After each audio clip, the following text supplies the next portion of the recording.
Previously last week, the heroes threw down with the motherfucking war duck. Finding Swan McAfee, they watched as the ferocious fowl skewered the malware mallard.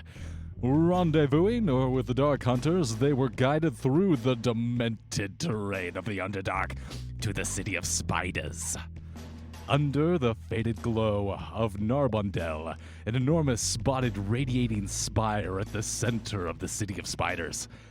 The heroes are led by the leader of the expeditionary force of House Mizrum into the heart of deceit that is Menzo Barazan.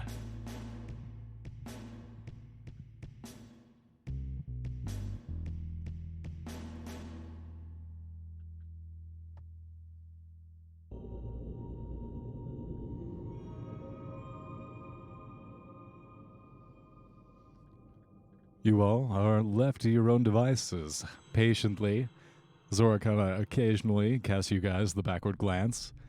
What would you like to do? The city is yours.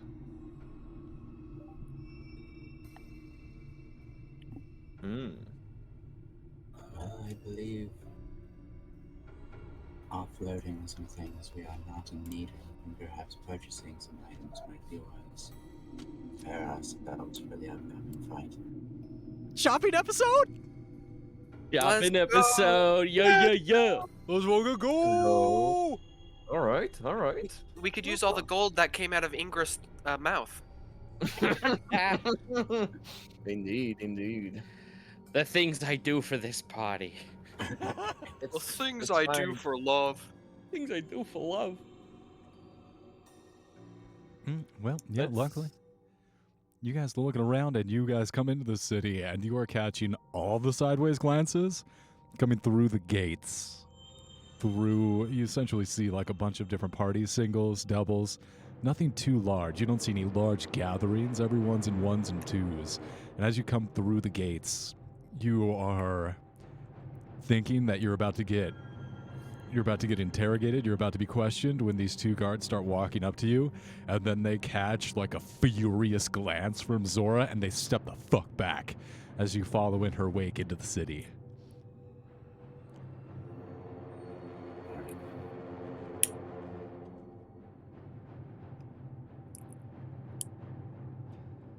Following Ardaria or Zora for asking her for the weapon shop or the magical item shop.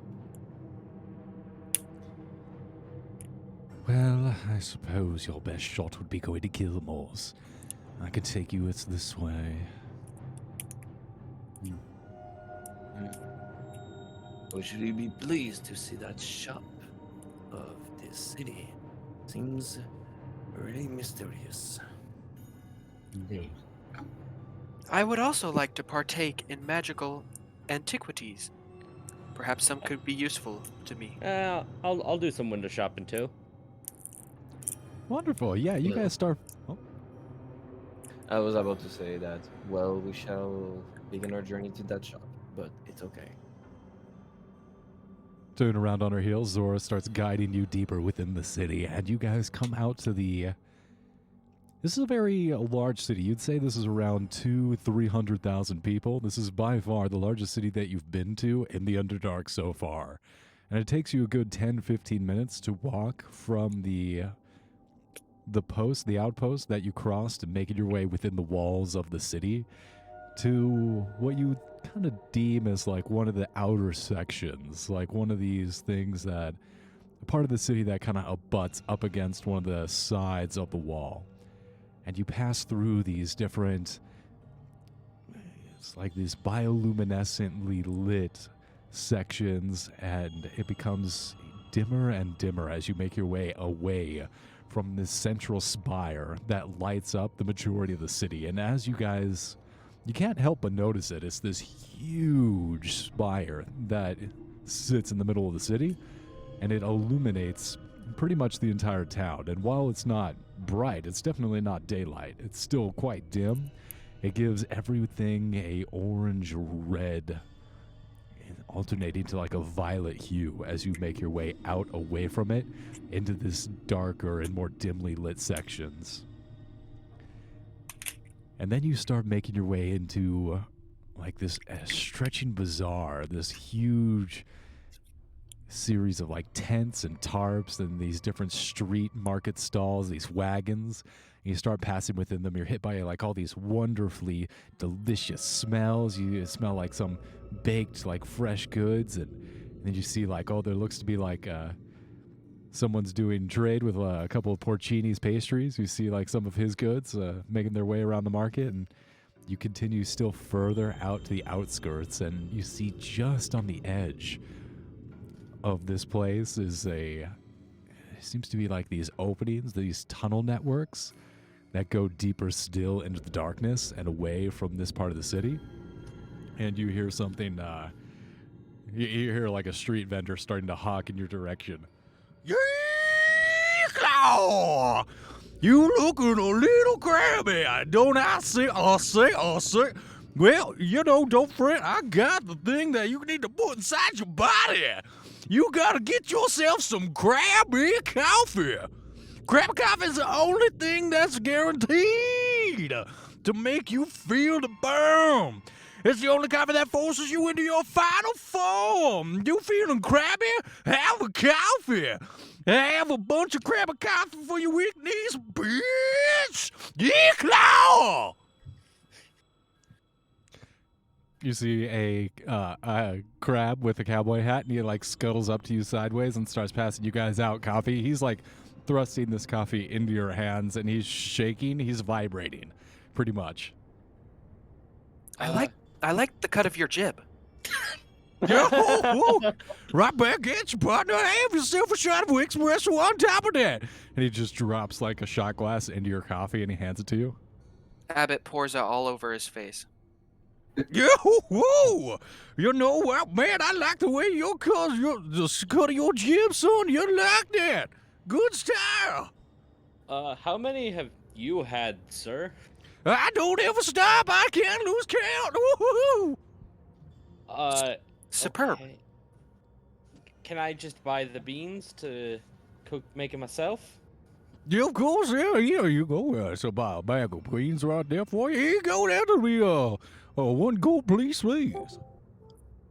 Right here, and Ingra just tries to examine how she's gonna drop the coin. It's like, do I put it on his head or do I put it in his claw? And she just kind of holds it out, just And he snaps it out. You don't even see the movement, but his little pinchers like pinch it and take it back. And this is just like you're seeing bits of like stable, his claws out, stretched, and then all of a sudden the coin is gone.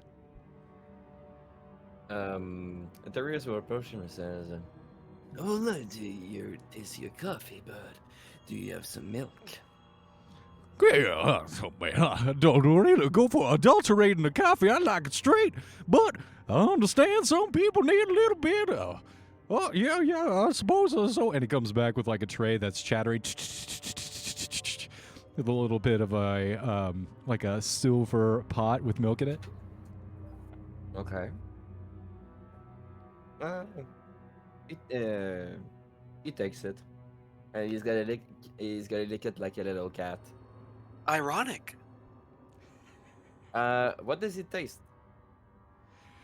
This is Milky. actually this is actually some of the best coffee you've ever had in your life. It's smooth, rich, bold, all the wonderful, like, it's not burnt either. It's not like tangy. It doesn't have any kind of aftertaste. It almost tastes sweet in your mouth, and there's no, like, you haven't added any sugar in it. And as you look down at it, you see the oils coming off this coffee are mixing with the milk that you put in, and it has this iridescent rainbow look. Quite colorful over there, but I'm impressed. This has Well. not been the best coffee I ever drank. Yeah, thank you, partner. Oh, look, I'm just a humble Americano crab, and I'm guided by my faith, and I believe that you need caffeine in your veins. And the best delivery mechanism for that caffeine is the sacrament called Krabby Coffee. Yes, sirree. I am a lady of the cloth myself. I can get behind that. You know, I think there needs to be more businesses that follow the teachings of a faith. You know, I think we look past life and it gets so commercial and commodified. So it's good to see religion mixing with commerce. Yeah, well, you can bet on that here, man. So Bear saying. And he's like, he swivels over towards you, and you can see his little eye stalks are swaying back and forth to where they're blurry, like his eye stalks are shaking.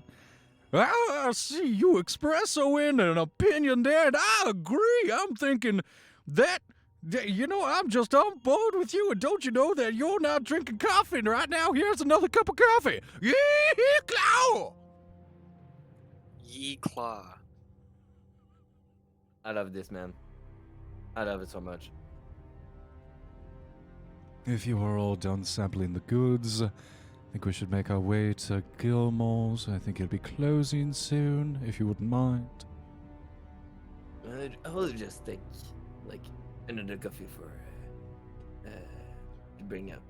Well, sure, I'll set you up with the go coffee. Here you go. And he just puts a little one in like a styrofoam cup for you, sends you on your way, and he's like waving his claw goodbye. But again, it's just like this blurry, where his claw is waving back and forth. You just see like an entire blurred red and orange. Excuse me. Bless you. Bless you, Mr. Crab. Hell, thank you, partner. If you ever need nothing more, come on back to Crib Here Coffees. You know where to find me.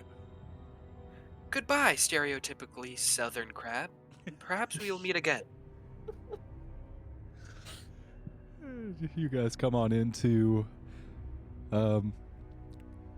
You arrive at a building that Zora opens the door and steps through this like beaded doorway, and you see above as you make your way underneath the sign, Gilmore's Glorious Goods, and head within this semi-Gothic looking building. And behind the counter, amongst this like absolute catastrophe of disorganization, is a goth Gilmore.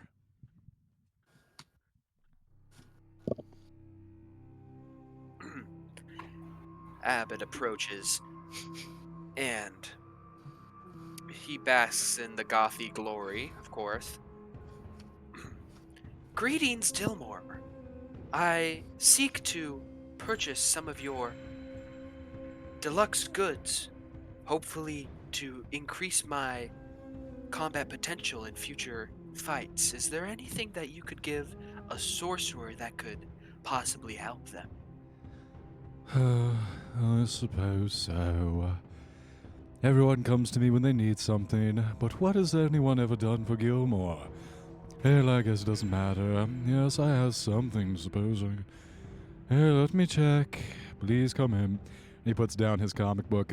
He was reading Johnny the Homicidal Maniac, and puts that on the counter, puts his feet down, starts rummaging through like different bins underneath the counter. He's going back through this closet, and a bunch of stuff like piles out on top of him and crashes to the ground. Oh, god damn it. Just rearrange that. He sees So- the man. He sees the man very like sober and like not feeling very good. He approaches him and says, Sir, are you okay? Oh my god. If you aren't the most adorable, undead, reborn tabaxi that I've ever seen. You know what? One moment. And he goes back and he picks up this jeweled brush and starts coming over, and he's like, would you mind if I... Look, I just need to give you some brushes, all right? Your fur is a little bit out of place here. Oh, goodness. Yes, this is... okay, here, I'm just going to give you some brushies. Brushies? He looks at him and says, I can get used to the brush. Sure. You have the attention span of a goldfish. I believe you were trying to find me a magical augment. Hey, Just a hey, moment just ago. let him enjoy the kitty cat, okay? Patient. Well, he seems to be quite not feeling okay. I just bring him joy.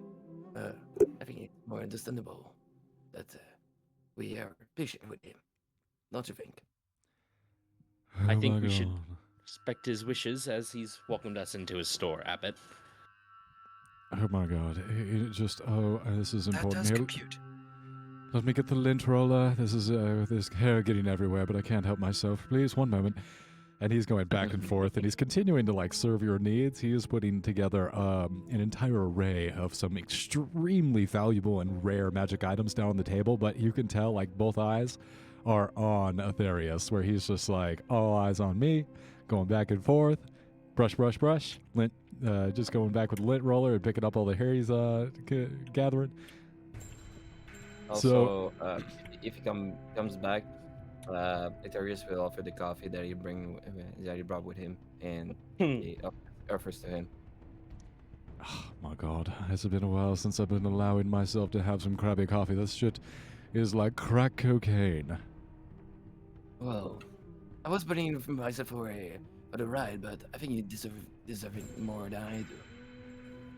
All right, I'll make an exception. I'll treat myself this once, but I don't usually do this, I'll have you know. All right, just this once. And he accepts the cup of coffee and takes a sip, and you can immediately see him brighten up, which is he's like trying to resist, and he's flushing a little bit, and he goes over to the mirror and starts reapplying some foundation to try and cover up some of the redness so he can maintain his pale complexion. This is quite out of the ordinary. Oh dear, I'm letting myself slip. So we're going to do a couple housekeeping things here.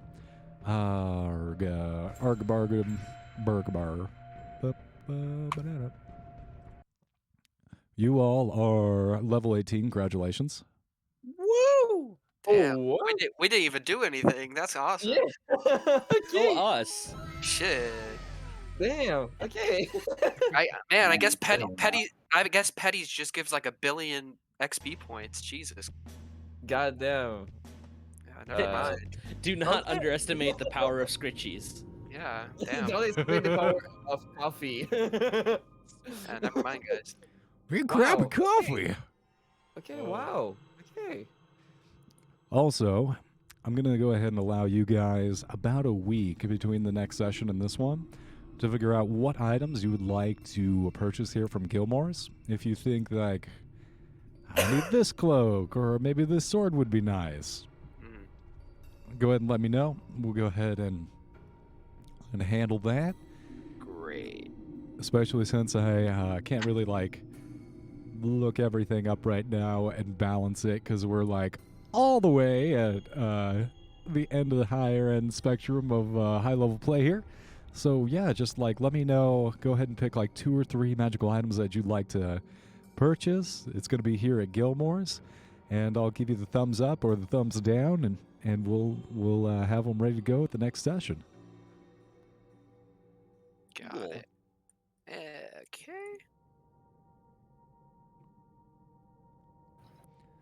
But yeah, for the sake of the narrative and expediency, we're going to go ahead and say that you guys take a lovely afternoon tea time, sharing some crabby coffee with Gilmore, and going through and perusing his different wares and finding some absolutely wonderful and powerful, wondrous magic items.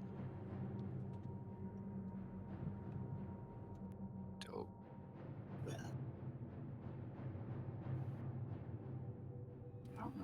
Yes, thank you for coming in. Tell your family, tell your friends that Gilmore has always got what you need. You were surprisingly helpful, Gilmore, and for that I am eternally grateful. And you all are surprisingly adorable, especially you, Aetherius. Gives you a little scratch behind the ear. He purrs that a little bit. Oh, melt my cold, dead heart. Well, you need anything else, you know where to find me. Good luck, and thank you very much for the coffee.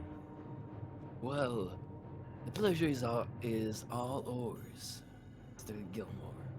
And I'm very happy to see you having a smile on your face. Oh, and by the way, is Johnny the Homicidal Maniac worth reading? Like, I'm a fan of Invader Zim, but I know it's like a different vibe. Absolutely. I'm a big fan of Squee. Squee is my main man. Absolutely love that teddy bear freak. Cool. Well, I'll have to check it out. Highly recommend. Until next time, everyone, have a wonderful evening. Goodbye.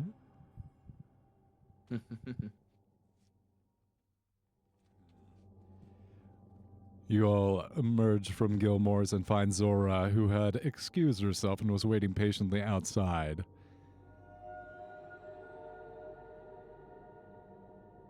She is going to come up to you, Ilaria. And you see another drow who was with her leave as all of you come out, casting a couple backward glances before retreating back into the hustle and bustle of the city.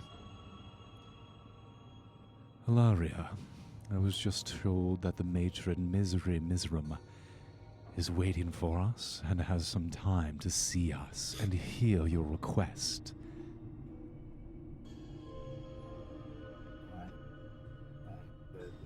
Keep her waiting. Gorlai steps forward and, coming up next to you, Ilaria. You mean she has time to see us and hear our request to see if we can have a meeting with all 8 houses? Yes, that is the case, and we must go immediately. It is not best to try the patience of the matron.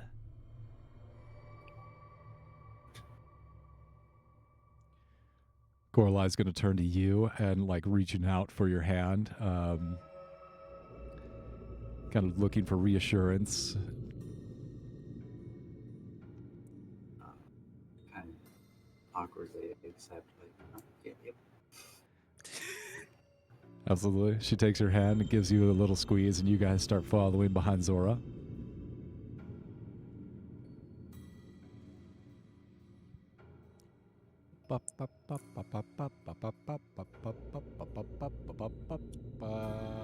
Where do we go?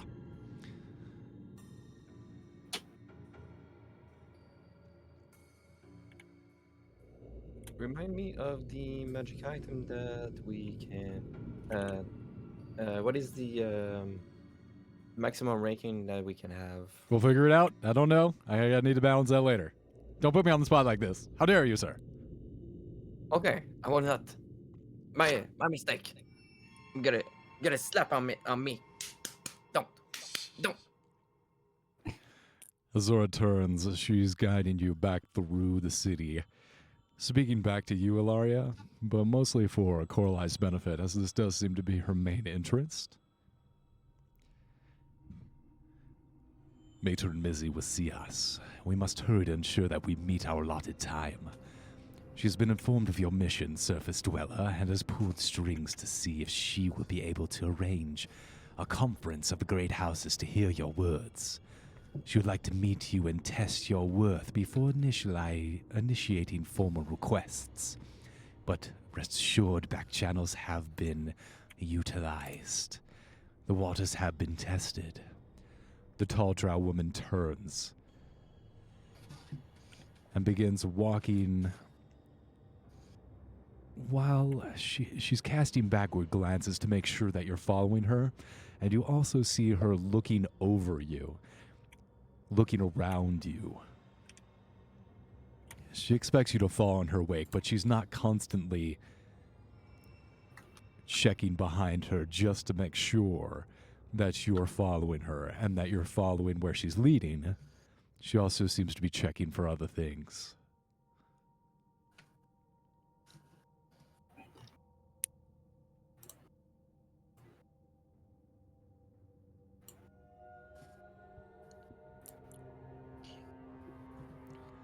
Crossing through the maze of alleyways and open market stalls creates a wondrous chaos of opulence all around you.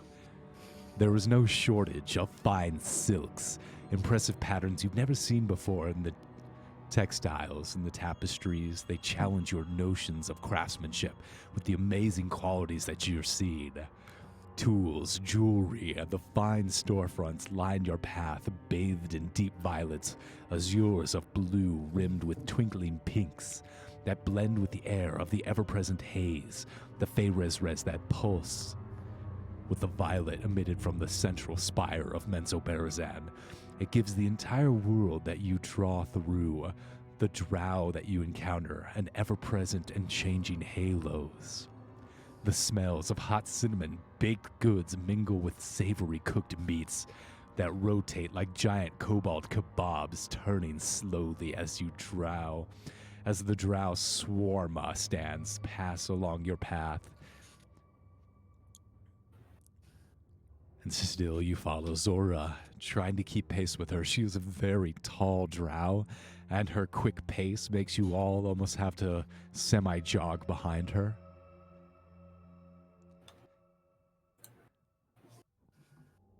Running along through the throng, ducking under two orcs chained together carrying a barrel of apples, you see a slender female drow waving eagerly, trying to catch your eye.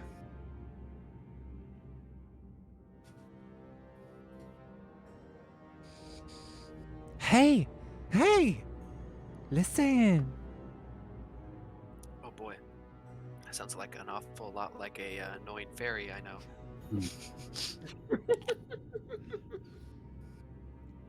Do you all recognize Hain, the young drow apprentice, priestess of Lolth, running up through the crowd, kind of like smashing her way through a couple of the slaves to get to you? She knocks over like a couple of deep gnomes and sends them bawling, but doesn't even like look down to address them.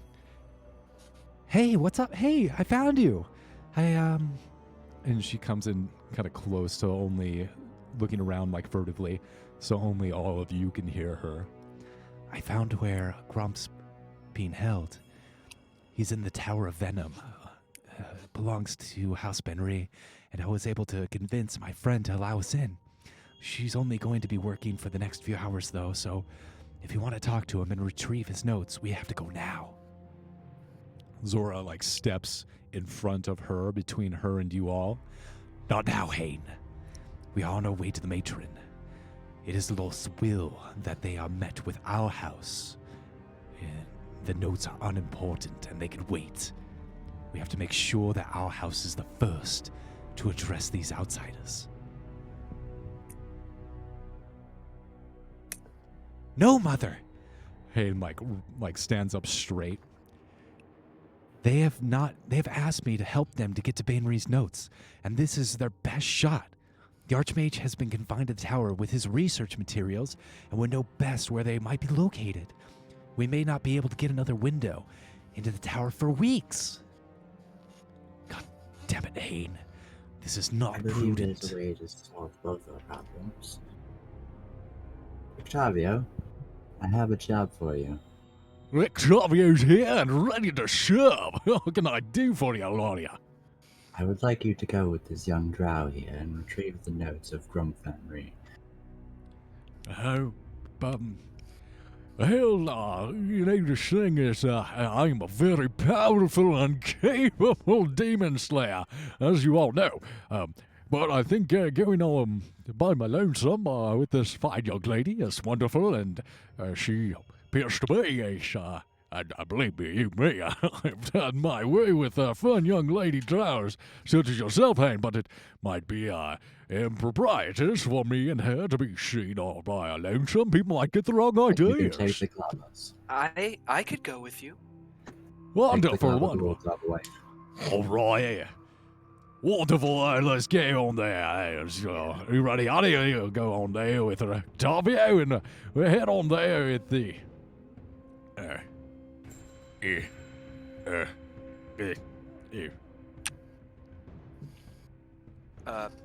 Yeah, Abbott steps out and says to everybody, I will go with him, just to make sure nothing goes wrong.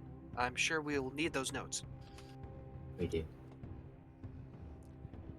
I can handle myself, and I will accompany him, and I will bring them back to you guys. This is my main priority as of now. All right, forget about it. We're gonna go get these notes. No problem lickety split. Hey, let's go get them. Yeah, let's go get him, honey. Yeah, here we go. Oh boy. So, Rictavio, the Glabas, and Abbott, you all start heading off through Menzoberranzan Following after Hane, while Zora takes the rest of the party off in another direction. Before we split up from Abbott, I'm just gonna pat his metal shoulder. Best of luck. I'm gonna cast Enhance Ability on him, giving him Never a truer friend than Alaria. Eagle Splendor, so you have advantage on charisma checks. Abbott slowly and mechanically pats Alaria's shoulder. I hope you have the best of luck too, my friend. Headed And in two he's different off. directions. Split Feel- the party, yeah! Feeling Trying to the- avoid that by just setting NPCs, but it's fine. Feeling the energy run through you, the Dawnfather's light within you, you feel reinvigorated as you make your way towards the House of Banri, the most powerful leadership that the City of Spiders has had for thousands of years. Dope. And the rest of you continue to follow Zora. You make your way along the edge of the city, Zora, very familiar with these twisting passageways and these side streets, eventually started leading you up through the side chamber of this cavern onto a cliff that extends zigzagging back and forth, higher and higher, until you start feeling slithering wings pass in the darkness above you, just out of sight. You smell this deathly ill, just foul odor in the wake of these wings, till eventually you come to a large aperture in the side of this hill, leading up into a giant fortress carved into the rock. On either side, mounted on top of these foul winged beasts, you see drow riders flying through the air on the backs of these animals. As you make your way inside, following Zora, you go through these long, vaulted ceiling hallways deep within the fortress until you come to a huge cathedral-like room, at the end of which sits an elevated throne. You see about 20, 30 court attendants, different drows in these imperial outfits, turn as you walk within, following Zora, who comes within about 30, 40 feet of the throne and then goes to a knee, bowing deeply.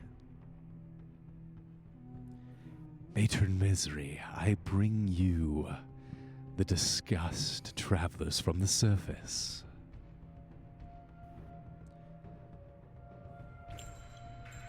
And without a response, the matron regards you imperiously. The same derisive look. Something where she has a class all above the rest. She makes decisions, life and death of individuals, every day, and feels like it is her right to do so. Approach. I would hear what you have to say.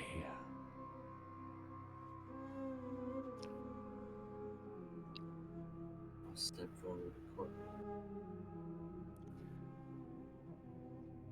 Corlai, giving your hand a final squeeze before taking a few steps forward. Drawing herself up, you can tell she's a little nervous, but she clears her throat and launches into her prepared remarks.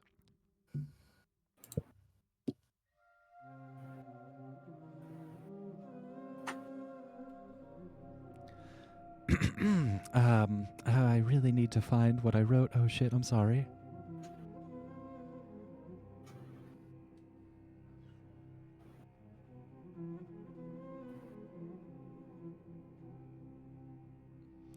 Nope, it's not there. Shit. Where was this? Fuck, god damn it. No pressure.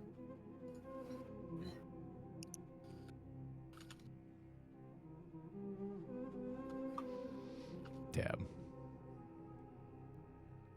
I'm not gonna be able to find this. Fucking god damn it. I'm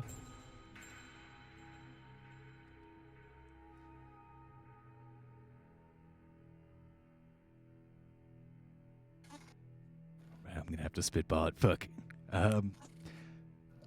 She's like, Corali's taking out her notes, but she's like really nervous, and the coffee is not helping. Like, you can tell the coffee is adding to her anxiety, and she's like, God damn, that was good coffee, but it's really giving me the jitters. She's kind of like dropping her notes and fumbling, and she just kind of like takes a deep breath and is like,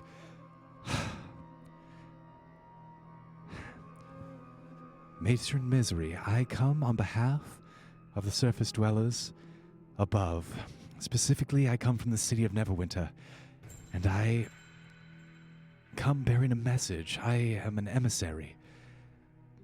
The cities above have noticed a disturbance, and rumors of demonic incursions have reached our ears. We believe that it is only a matter of time before the demons make their way up to the surface, and we believe our best hope for preventing them from dominating us and eventually making raids within our own territory would be to send an expeditionary force down into the Underdark and dealing with the enemy here and now. We have assembled great armies and are ready to make our way down and support you in whatever way we can. We humbly ask for permission to come with your guidance down into the city of Menzoberranzan and make our stand with you to prevent the demons from establishing a foothold here in the Underdark. We beg for your approval that we may come in support of your darkest hour and fend off these demons and send them back to the abyss.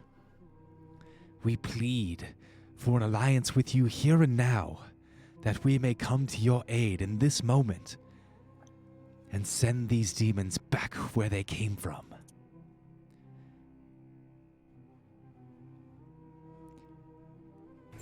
There's a moment of silence that stretches between Corali's words as they echo throughout the chamber. You see a moment of discomfort ripple through this room. Some of the drow smirk. Few laughs escape their lips.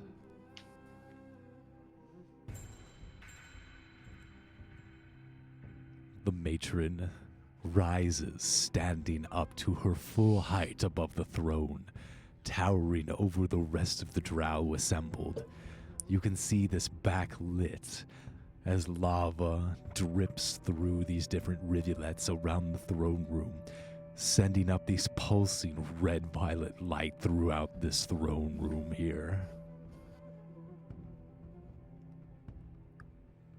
It was our intention to simply guide you here, that you may be taken within chains, manacled, and sacrificed to Loth.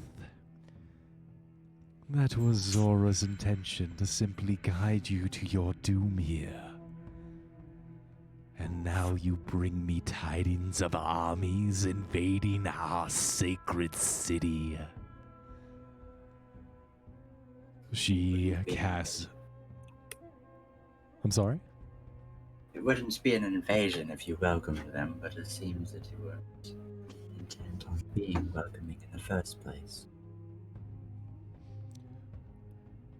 She casts Zora one of the most death looks, an absolute dead stare before coming back to you, Ilaria. You can tell she is quite clearly not used to being addressed by other people who are not of her rank and station. In any case, I suppose since you do bear the weight of an army behind you, we'll have to negotiate as equals. I would prefer this information to have been addressed to me before it having been sprung, and now I must navigate the situation with a little more aplomb.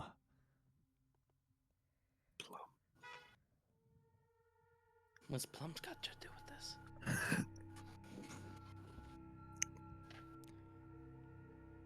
I see that you offer your aid. I see that this is not a decision I can simply handle within the House of Mizram, especially if these armies were to make it to our gates.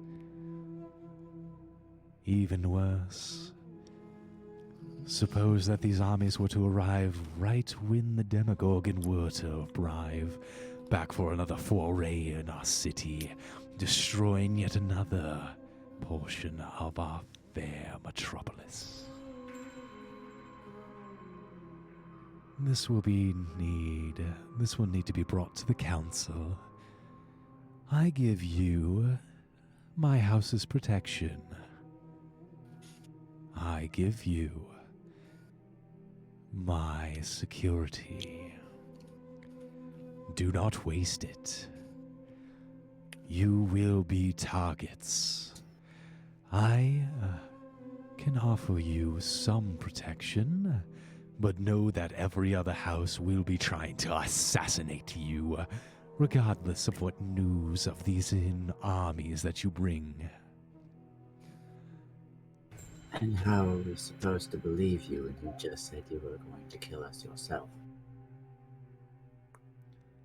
It is our way, and you are wise not to trust my words on their merit. I can only give you so much protection as within these walls. But as you navigate around the city, beware. Any other drow will try to make their name by cementing you within the spire and sacrificing you to the demon Spider Queen.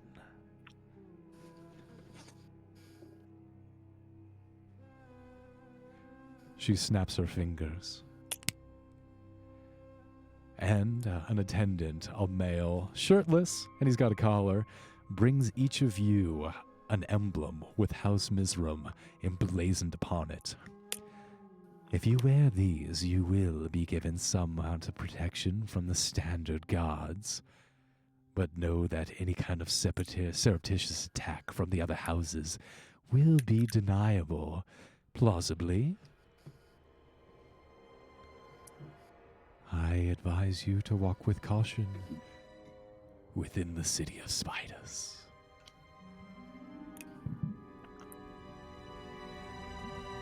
I feel like that's standard for the Underdark period.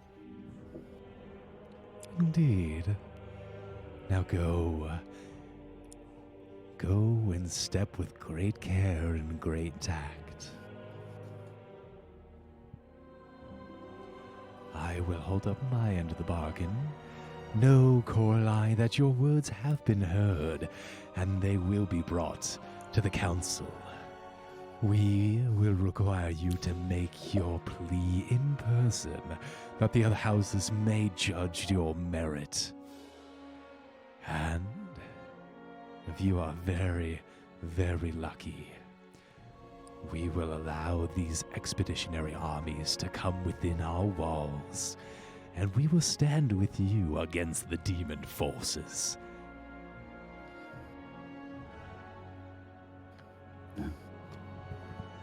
It should only be the Demogorgon remaining.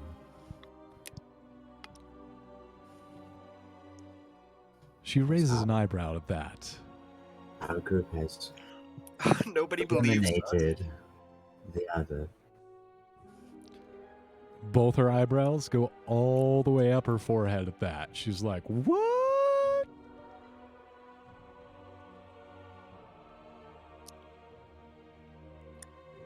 Very well. There's no small feat, and we nearly lost many of us on the occasion, but they were defeated, sent screaming back to the abyss. We can handle ourselves. Well, very well. I will add these words to the communications of the council. We will convene, and Zora, you will be assigned to this group to make sure that they are protected from the other houses' machinations.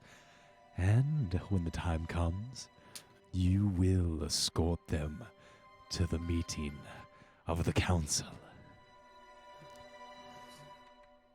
Now go. Go and be very careful with how you traverse within the city of spiders.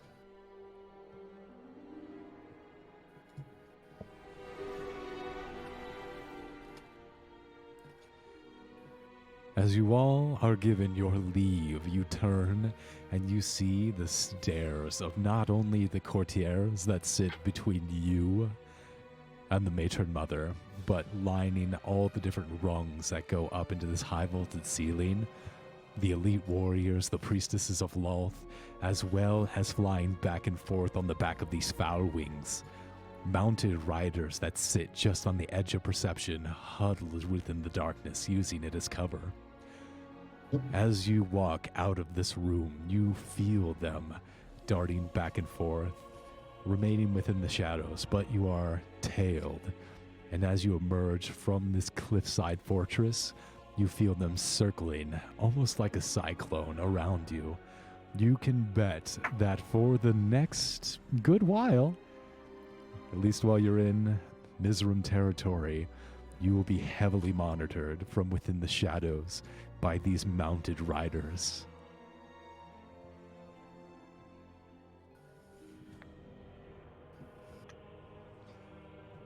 As you, following Zora, once again stepping within her line, you see her catch the light from the tower.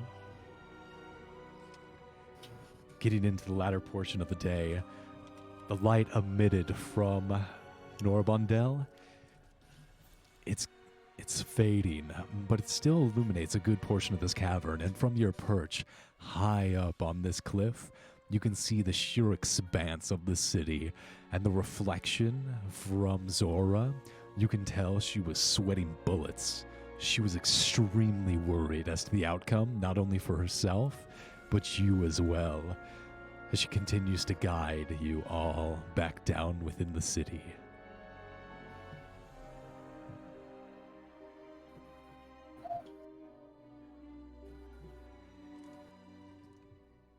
She's just starting to breathe again, her pants covered in short bits. She was very, very nervous as she continues to guide you back within the city, and the hustle and bustle of the city kind of returns a sense of confidence and normality to her, but you can tell she was quite shaken.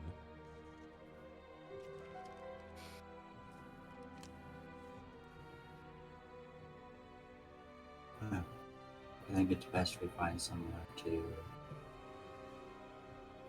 settle down until we are called upon. Very well. I will take you to an establishment which you might find familiar. Please follow me.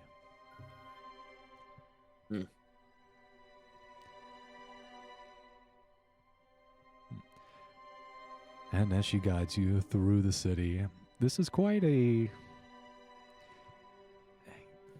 Like, of the places in the Underdark, you feel like this is by far the most civilized city that you've been. The streets are completely flat. You step and, like, the relief that you feel just by making your way down these broad avenues is just wonderful. Like, your knees and your ankles are just swollen and rubbed raw just from the uneven surface that you've been walking throughout your entire time in the Underdark. And this is just a welcomed relief as you make your way down one of these broad avenues to this giant Amanita muscaria mushroom. And as you make your way inside, it just says Porcini's on the front of it. Oh, that son of a bitch can have hell to pay. Dang, what did Porcini ever do to you? Oh, I don't know. Make me vomit gold? He might have done that, yeah. Let's just ask him some question then about the incident and be mostly respectful to him. So we're not providing any hostile energy. You all Oh, I make think we're yourself. gonna be a bit past hostile energy. Oh Ingra, dear. let's mm, let me handle it. It's not Hmm. too hasty. We don't know if it was Porcini. Making your way inside of Porcini's pub. This definitely seems to be like an extension, a much larger version of the establishment that you've been inside previously. There are upper levels where there are rooms to hunker down and get a good long rest in, and an extremely long counter table where you actually don't see Porcini. This is just a drow gentleman behind the counter there. Seems to be like cleaning some glasses. Eterius is going to, well, he's gonna scout it a little bit to see if Fortune is there. He's not gonna see him. He's gotta go to the jar and says, Hello, Frodo, friend. We are looking for Puccini. Have you seen him? Only comes in every so often to collect the rent. Different profits for the month. He hasn't been here in a while, so if you're lucky, you might be able to see him. But believe me, friend, everybody wants to meet Porcini. He's a very busy man. Oh, I will not dump that. But when you have an incident with our friend, we want to ask him some questions. I'll let him know if I see him, and if he has a moment to spare for you, you might consider yourself lucky for a 5-minute meeting. I see. But maybe you can answer a question. Yes, and what's Um, that? So, our friend has been having this incident where we came from eating the pastries of his delightful cuisine. But it seems that after a while, he began to vomit some spider web with gold. He points up at a sign on the like above the bar, and it says, Porcini's is not responsible for any illness and tiredness or untimely demise that may be encountered by the patrons. And then the font starts getting like smaller and smaller and smaller and smaller, and you can't quite read it, and you're just like squinting at it. okay. Ingra? Uh, he, Eterius just looks down and point at the sign. Ingra? Ingra is kind of steaming, but just holding herself. Just should have read the fine print. I just should have read it. Never do, but I should have just read it. Wasn't it explained to us that it was Lolth, quote unquote, blessing you? Hey man, I've nearly died like 6 times in the last week. I'm gonna eat some croissants, man. I'm not gonna ask twice. Eterius turns to the jar and says, well, he asks you this question, Ingra, and he says, What have you been eating last time? What did I have last time? He just kind of plopped it down. They look. I think they were kind of like bready, like croissant things or donuts. I don't know. I don't remember. All I know is that I was puking up the bank afterward. he turns back to the jar and says, What do you have some pastries that has this side effect of vomiting web with gold? Ingra? Yeah, huh? As this conversation's going on, and You fucker. Artharius is interrogating the drow, and he is quite annoyed. He's kind of just got his arms crossed, and he's kind of tapping his foot, and he occasionally like puts his arm up to the sign and starts tapping it.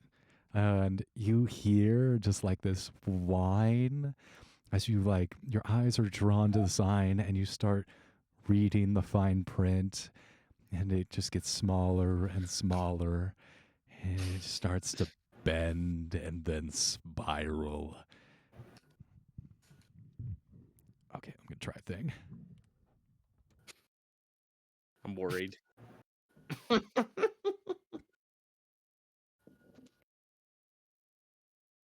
don't eat the pastries of this man.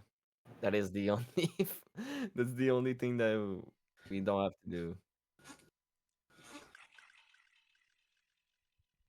I hear dice rolling, you bastard. It's just to cover it. God? I think someone needs to cast on him lesser restoration or greater restoration or something like this. Oh, what's that noise? Oh, is it the Oh, it's card flushing, isn't No, it? it's more spiders coming out of Ingra. Ingra, everything around you swims.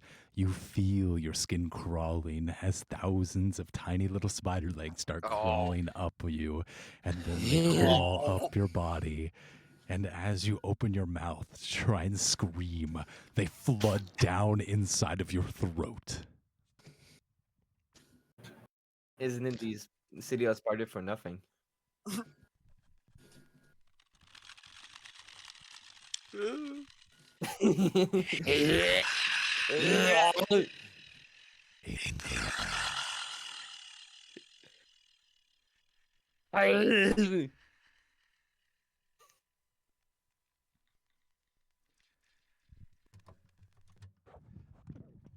A cold chill runs down your spine as if venom replaces your blood, cooling you to the ambient temperature.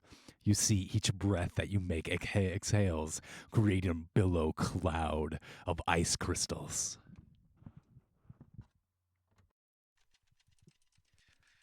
What are you doing to me? Stop it right now. Take go that with you. Don't help you now. Let them know that it's all real. That knows that is foot in the city Please, I just want to go. Stop Do this. No. I'm faithful. We must protect the thing we weave. I will not listen to you. So things that happen on the that can make me dead.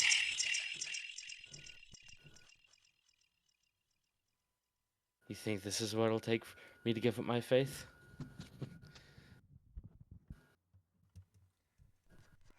I don't need you.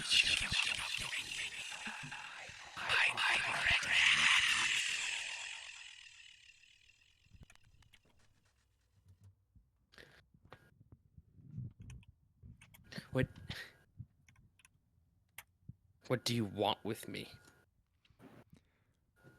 Through the continual fog, the Feyres that clings to the floor, licking each footstep that you see.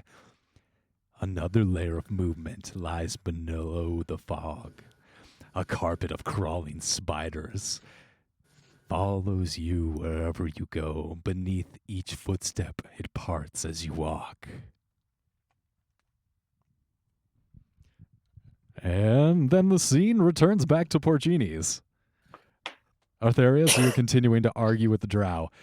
Look, sir, I can take a patron complaint form and fill it out for you, but this really is enough of my time, and I can't spend the entire afternoon arguing with you over when Porcini will be back. I'm not asking for a complaint. I'm asking for a cure. Look, sir, there is no universal health care inside Benzobarazan. You're not the first coming in here asking for free medical care.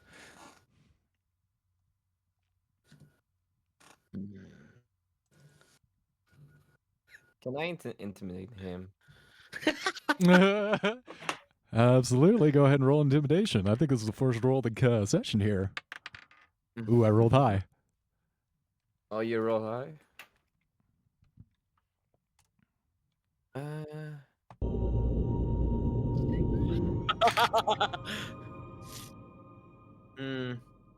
Oh shit.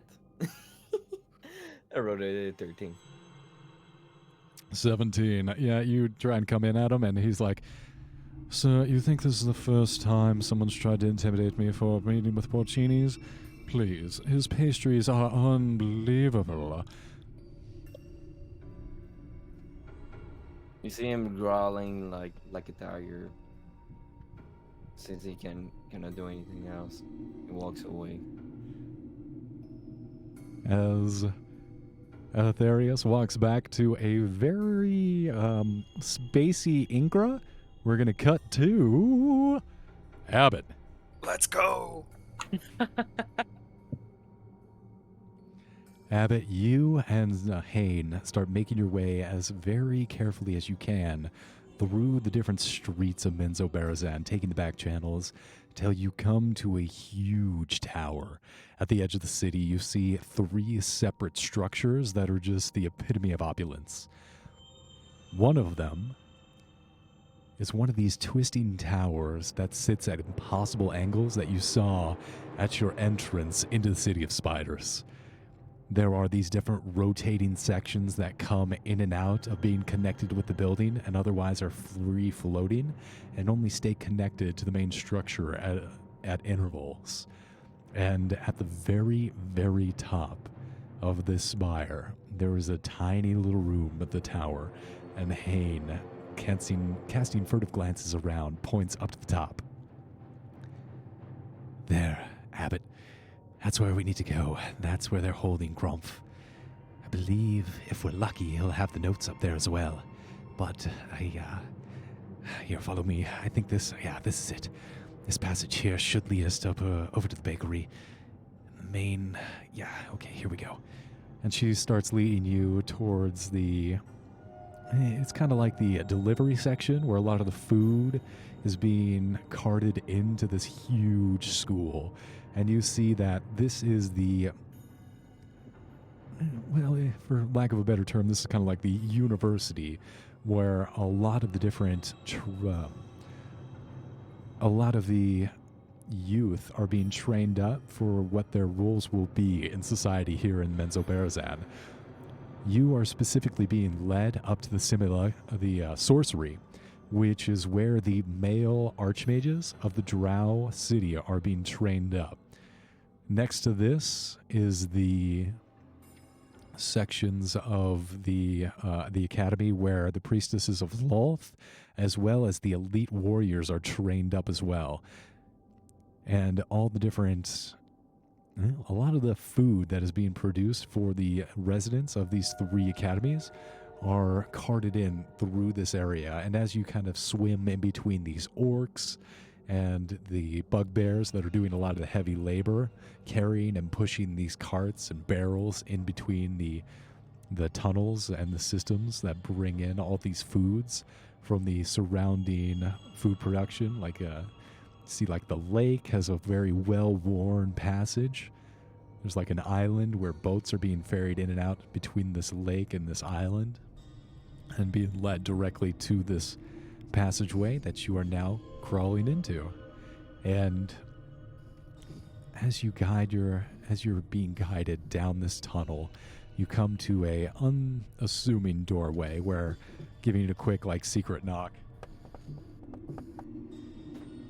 a little sliver of an opening, and then checking to see who you all are, it opens fully, and another priestess of Loth in training admits you, Glabagul, Rectavio, Glabagal, and your guide Hane into this back area. Those two, Hane and this other female drow, give each other a quick hug. And Glabagal's like, "Oh, these young lovebirds, you love to see it. This is lovely." I don't know what love is. It's what I got. I say, remember that. Oh, you can't quote. You can't quote song. You can't just do that. You can't quote Sublime to me. All right. We have a quick moment here before heading upstairs. Are you all ready? We're gonna have to be quick. We have a narrow window as the change of the guard occurs here. Well, I feel like I could have probably just flown up there, but This is way more entertaining. All right. There are wards and different security mechanisms that we'll have to be careful of, and I believe even on the outside. Let's play it safe. Here, follow me. We'll take the path that we know is best well traveled. I love traveling well. All right, so you all are going to be making your way up through these different series of guarded sentries that are posted on these different levels and stairways, but you're essentially making your way up through the I don't want to say the help, but like housekeeping. Housekeeping? Yes, and as you guys make your way up towards the top, I'm going to need stealth checks, please. Easy. I'm the best at stealth.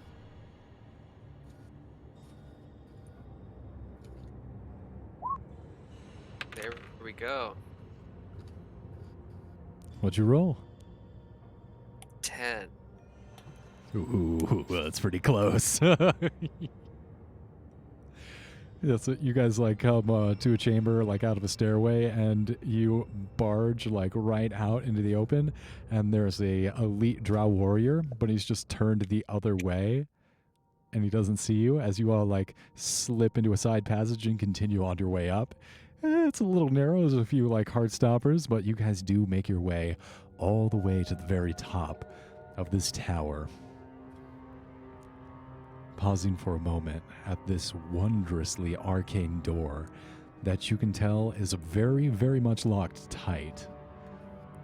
Hayden takes a moment, and going through her notes, like flipping through her notebook, she takes out a single piece of paper, burns it, lights it on fire, and after uttering a few words of magic, you see the wards on the outside of the door, these different golden inlays, begin to shift as the mechanical lock begins to swing open. The door slides shut, or slides open in front of you. The other one besides shut. Okay. Coming in to this sanctum, you see a perfectly cylindrical room lined from top to bottom with books. Books, this is like Bell's Tower, just absolutely stacked with manuscripts, arcane tomes, different scrolls put into the holes in the wall. And there, in the middle of the room, is a desk behind which sits a smiling Grumph Ben-Ari who grins from ear to ear. All right. Abbott mechanically marches up to him. Hello. I need your notes. Ah, and what do you need my notes for? I'm quite prolific. I have very many sets of notes. Which ones do you refer to, robotic man?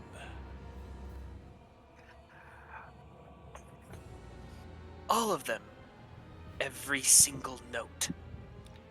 Ah, well. And he stands up from behind the desk, and he's too tall. The shadow that he casts behind him seems to twist into some huge, broad-torsoed, winged figure. And he crosses the distance between you and him, much like Krabby from Krabby Coffee. It's a blur, and all of a sudden he is face to face with you a few inches away. And this smiling face, these fangs, seem to elongate just for a second. Well, you might have to be a little more specific. I have so many notes for you to choose from. Okay, I guess Abbott can be a little bit more specific. I guess the notes pertaining to the thing we're trying to accomplish, which I can't for the life of me think of what it is. So when the demons were Sealing. originally, yep, burp, sealing, Sorry. yep. ceiling. So when the notes, when the demons were originally summoned to the Underdark, they were done through a ritual performed by Grump Bunri, who sits before you. The Archmage of Menzo Barazan cast a spell at the behest of Loth, trying to bring...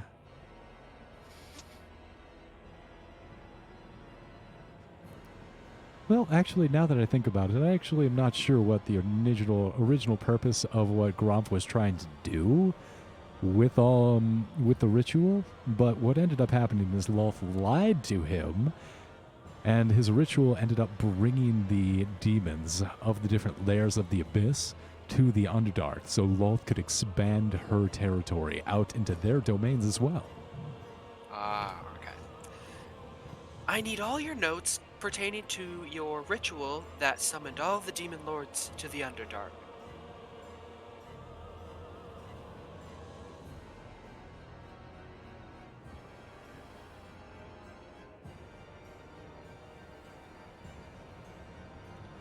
Sorry, looking for a thing. Oh, it's okay. You gotta look for the thing. It's fine. Hey, we're looking for the thing over here. Forget about it. Oh.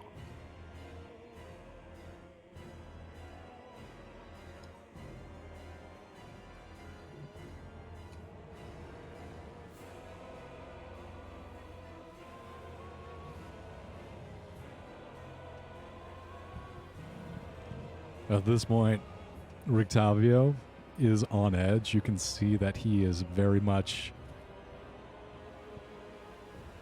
He's on guard. You see like his hand slowly move to his sword cane, and he is trying to catch your eye and give you like a slow back and forth shake of his head.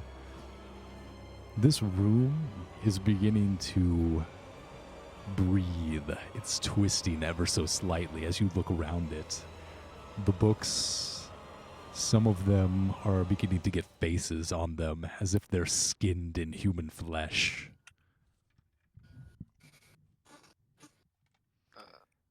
Well, I suppose Hey, I what might is be this? able... What's what? I don't know what you mean. Now, as to your request, please, follow me. I believe what you're looking for is right over here.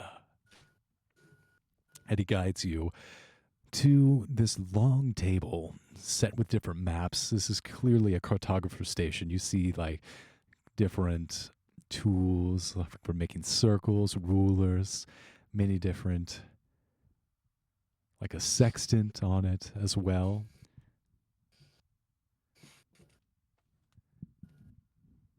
Seems to be quite a few different tools on it.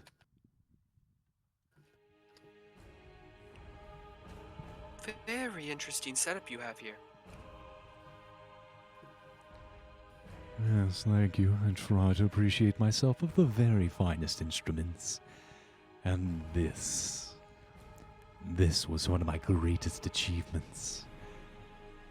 And to you, he places a hand out on top of a very finely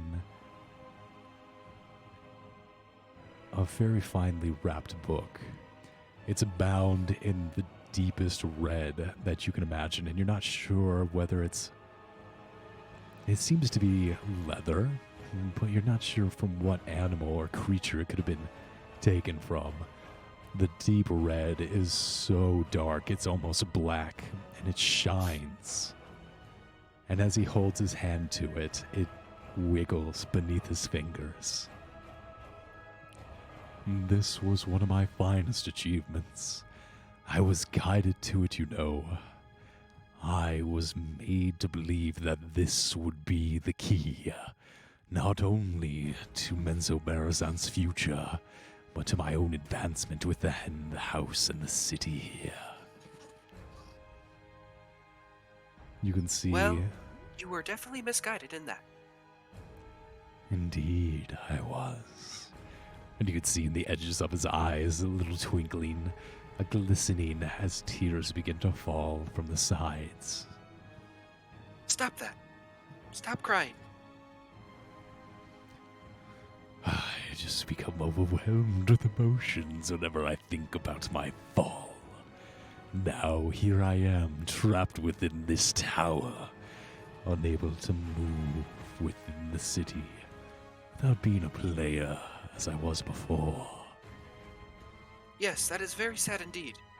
You are very sad.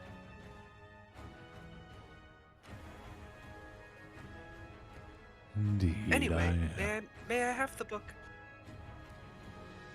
It's right here, Abbott. Come and take it. The way you said that makes me feel that this is a trap. But going against my better judgment, I will take the book from you. And Abbott reaches out and grabs the book. Do you have a wheel or legs? Their legs. You walk over to where Grump is, and each step you take, you feel it stretch into thousands of miles. The footsteps you take sink down into the carpet, up to your shins, up to your knees, making you have to suck them out of the mud. And as you sit face to face with Grump, his face, still smiling, stretches into something horrific before you. The drow, while tall, begins to grow even taller, up to some 12 feet as the broad torso extends into the body of a gargoyle. Huge wings stretch out on either side of him as the bat-like wings stretch the skin, tightens around these powerful shoulders. It's hideous. It's beautiful. The muscles so defined of this demon lord before you. As the smiling face of Sorcere Blue continues to grin at you, you see this huge trapezius and neck arc out as he squats down right in front of you. These huge whiskers on each side of the smiling face begin to reach out and caress your metal face. Go God on. damn, you are cut. Yeah, bro, I work out.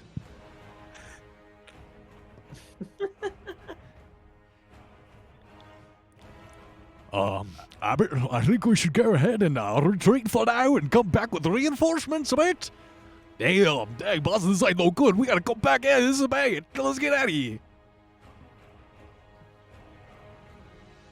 My prime directive is to get that book, and I shall not fail. Yes, we'll go on and take it then.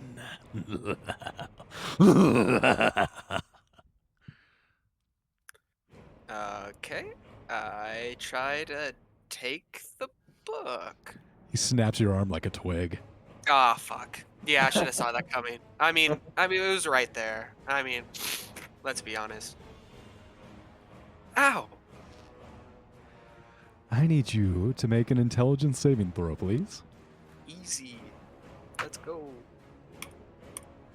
I'm gonna luck that. I don't want that as my roll. That's a good call. Let's go. Nat 20.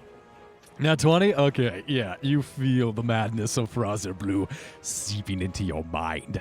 As you reach out, you feel the pain of him squeezing your arm. In his whole hand, he just has your whole arm, and he's just gonna, try and, shake you around like a rag doll a little bit. But you're able to push off his... Okay, he did not roll a good strength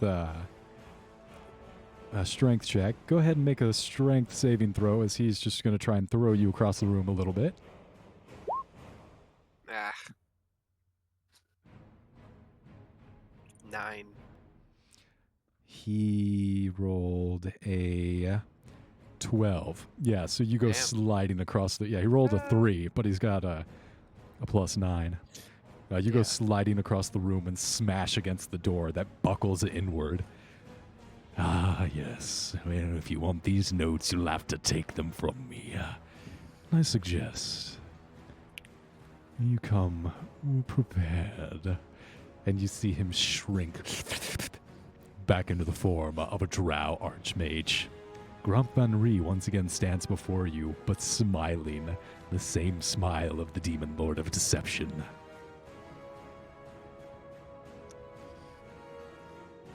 All right, I will come back. And next time I'll bring mustard. And with that, Abbott makes his hasty retreat with his companions out of this tower of doom. But before he goes, he looks at the Demon Lord one last time and flips him the bird. Yeah, take that. Absolutely. The most disrespectful bird. Yeah, take that, you stupid son of a bitch. You can go fuck yourself. And Rictavio gives him the double bird, and Globagul forms a really shaky 3-fingered hand and gives him the bird as well. Yeah, forget about you guy. Yeah, fuck yeah. We got him, guys. Mission accomplished. Let's go back to the group. All right, and I think that's as good a spot as any to take a 5-minute break. Yeah, break time. Mm-hmm. This is dope. Damn. Wonder what I could have done differently back there. Maybe I could have. Huh. You know, now I'm thinking about it. I mean, could I possibly just wish for a copy of the notes? Maybe. Yeah, but you'd be taking the risk of That's true. losing wish. That's true. That would not be so good. He's just getting kind of... Oh, you okay? Yeah, I got a little bit of just water down the wrong pipe. You know how it is. Mm-hmm. I forgot that I can roll a d6 for if actually it's still. I always don't remember that I'm still a reborn and I can do this thing. Yeah. Oh, Mr. DM, are you? I don't know if you're there. He's not there. He's not there. Yeah, I could tell. This is what he is right now.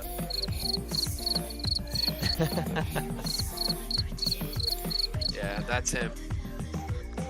Exactly. Damn, honestly, I thought I was gonna pull it off, but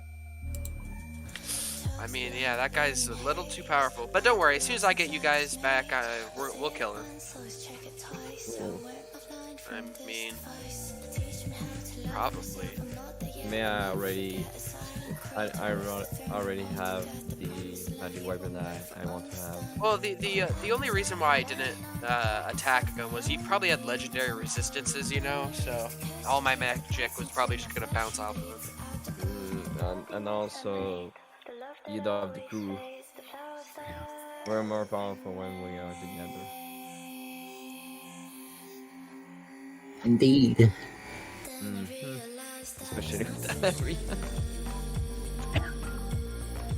I'm not going to look for new items, but upgrades for my current items. Mm-hmm. Maybe I have this magical item that's gonna be Coronor Cycle.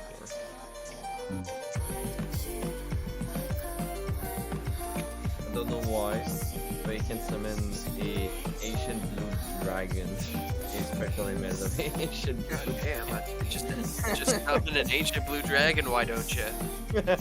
For 1 minute. Yeah.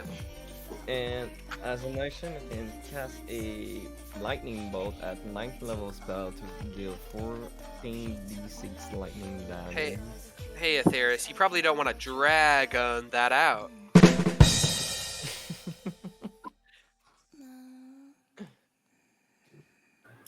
You have sound effect as well. I like it.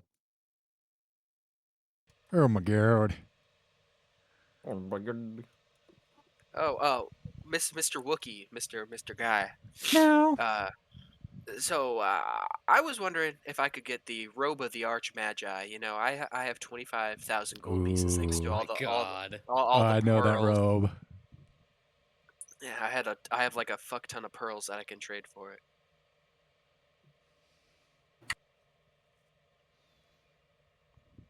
Do we have a discount? And look, if there's one thing goth people like, it is pearls. I'm going to say tentatively yes, but I reserve the right to take it away. Yeah, let's go. Yeah, baby. That's what I've been waiting for. That's what it's all about. Yeah, I should hope for a rare item that this magical. It fits with my character though. It's a scepter.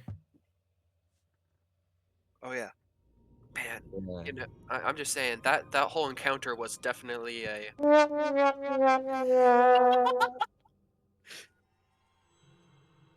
Also, I'm doing item shopping as well, and I got my eyes on the wand of the war mage. Ooh. Just as if my spell attacks weren't already very strong. That's Go one ahead. thing I love about Ingra. You know, whenever she gets her spells off, they're powerful, but she gets kicked around like a bean can Yeah. whenever she's not casting anything. Honestly, Ingra, everything is nightmare fuel with your character. Your character's a nightmare. That's And why. she's just like, this is what I get for praying. Yeah. So I went to Nightmare Fuel and I just put just any Yeah, Ingra I RP. saw that. Yeah. She's been turned to stone. Throwing off multiple cliffs. She got stinged by lava. Yes. Had spiders crawling out of her throat. Puked up webs. And I mean, like, that was all within a week, bro. Yeah. And she's like, hey, Lord giveth, Lord taketh. Yeah, gonna Lord say- taketh. Lots taketh. Yeah. Gonna say tentative approval on the Wand of the War Mage, and Let's yep. go. Yeah. Right. Are we up with our? Is that the break time, Mr. DM? Give me like 30 more seconds. I'm trying to make me some tea. Some tea. What kind of tea? Earl Grey. Yeah, I think I'm going with the black razor instead. A black Peppermint. razor. Yes. You're just gonna like cut a lot of things. Devour Soul. Have the ace spell once per day. Dealing. What is it?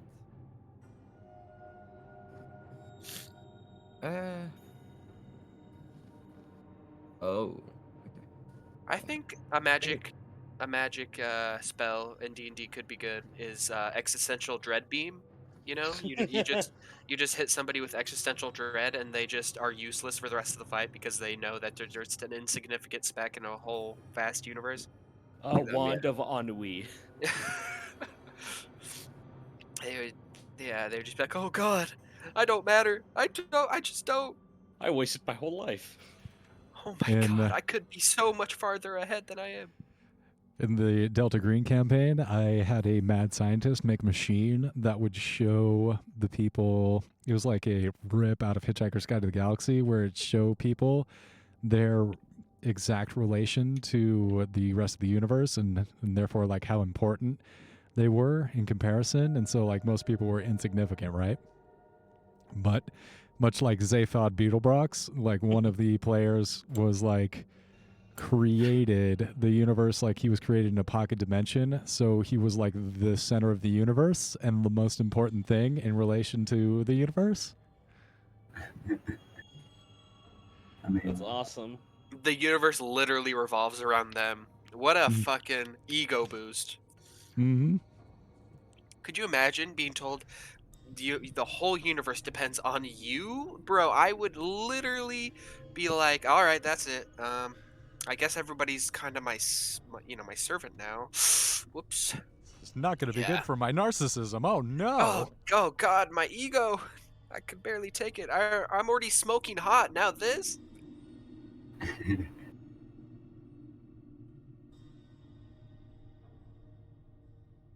So I just wanted to add, as Abbott walks back, an existential dread hangs over him because he couldn't really complete his task set out for him, and as a machine designated by doing tasks, he feels complicated about the whole endeavor and doesn't really know what to think. No, change my mind. I'm gonna have the Rakdos right knife.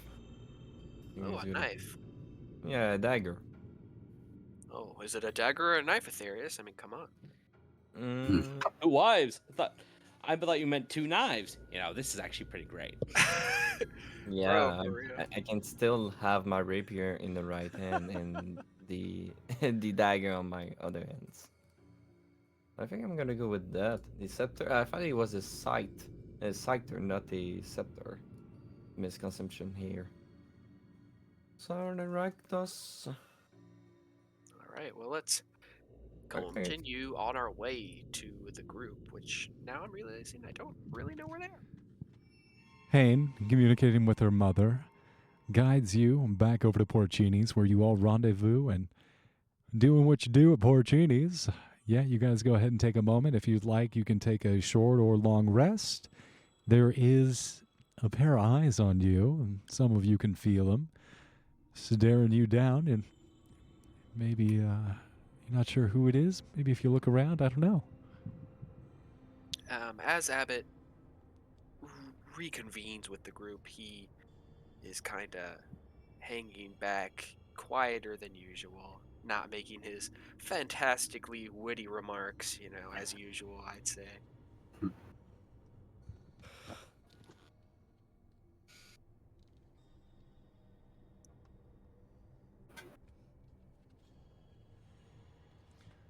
Yeah, hey, Alright. we went over to the tower there. We tried to get the notes. Didn't work out so good. We did our best to sum up with that archmage. He's not like archmage like the rest of the archmages around here. How do you mean? He turned into like this big old gargoyle demon guy. He's concerned. We had to get out of here. Hmm. What is your character name being? I don't remember. About. Okay. What? You forgot about old Glabagool? Hey, you don't forget about this guy. Glabagool. Every time I hear his name, it just gets better. You didn't even add it because it's a bot.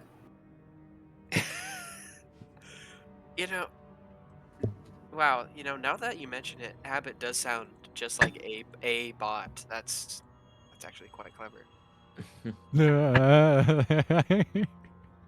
I It's on purpose. Sincerely did not mean that. That's crazy.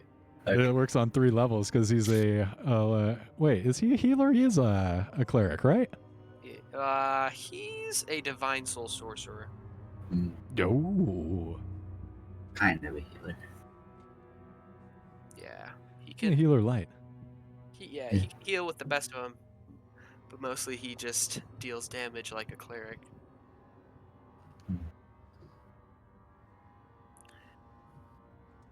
So another demon lord city disguising themselves as a drow archmage, guarding the notes that we need.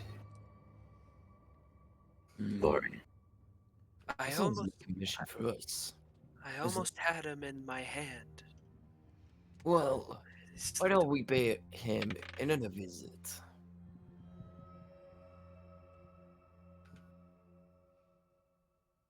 Don't you think about?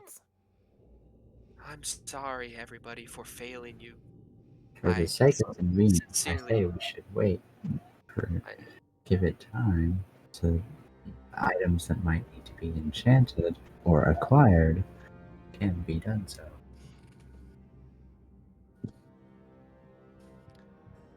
I agree. That is probably for the best.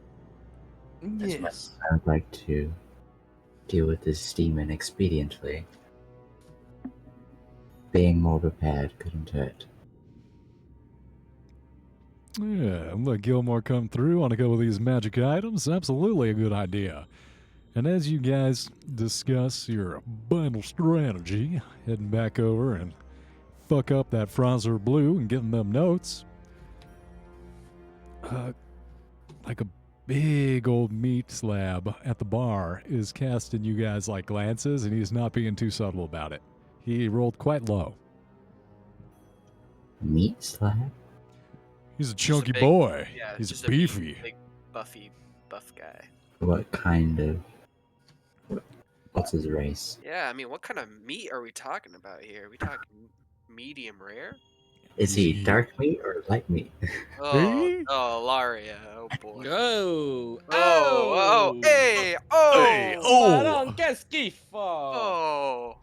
This guy. Va fangoul. You see him? He is a dragonborn, carried a massive Tetsubo on his back. Oh. And Thor? Hey, Laria, what's up, guys? Good to see you. What are you doing here? Preparing to summon and destroy the final demon lord. Well, what we thought was the final demon lord. God, I'm just kidding. Of course I knew you were here. Hey, and he leans in a little bit.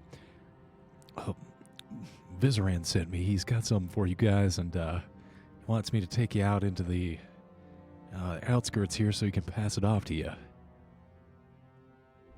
Alright. Well, why not just give it to us here?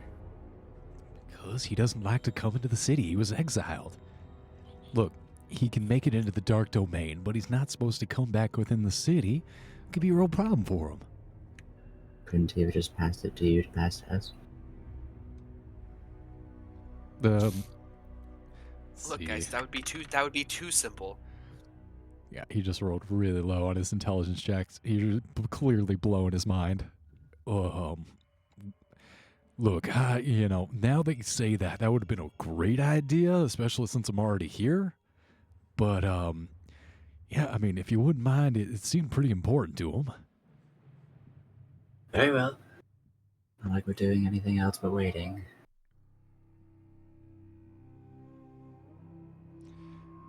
Very good. You guys pay for your drinks. You stand up, start making your way outside of Porcini's and heading back through Menzo Barazan. Zora fending off the different challengers of Drow that would come and step to you. You even get a few giant spiders that start to follow you along the roofs of these giant of these buildings that you pass below. Anytime Ingra sees a spider, she just gives a firm no. No. That's troubling because as you walk, you, as all the rest of you like are going around through these streets, you notice at the foot of Ingra, there is a pack of spiders following her wherever she goes, and they like part ways for each one of her footsteps, but like she's completely surrounded by this black carpet of spiders. Ingra, mind telling us about your new friends? I'd love to, really, if I could understand what the hell is going on with me, but guess maybe I left something in the bottom of my bag that they're following. I don't know. See. From what I understand, best not to piss off the goddess of spiders too much, or you'll end up with one of those as your lower half.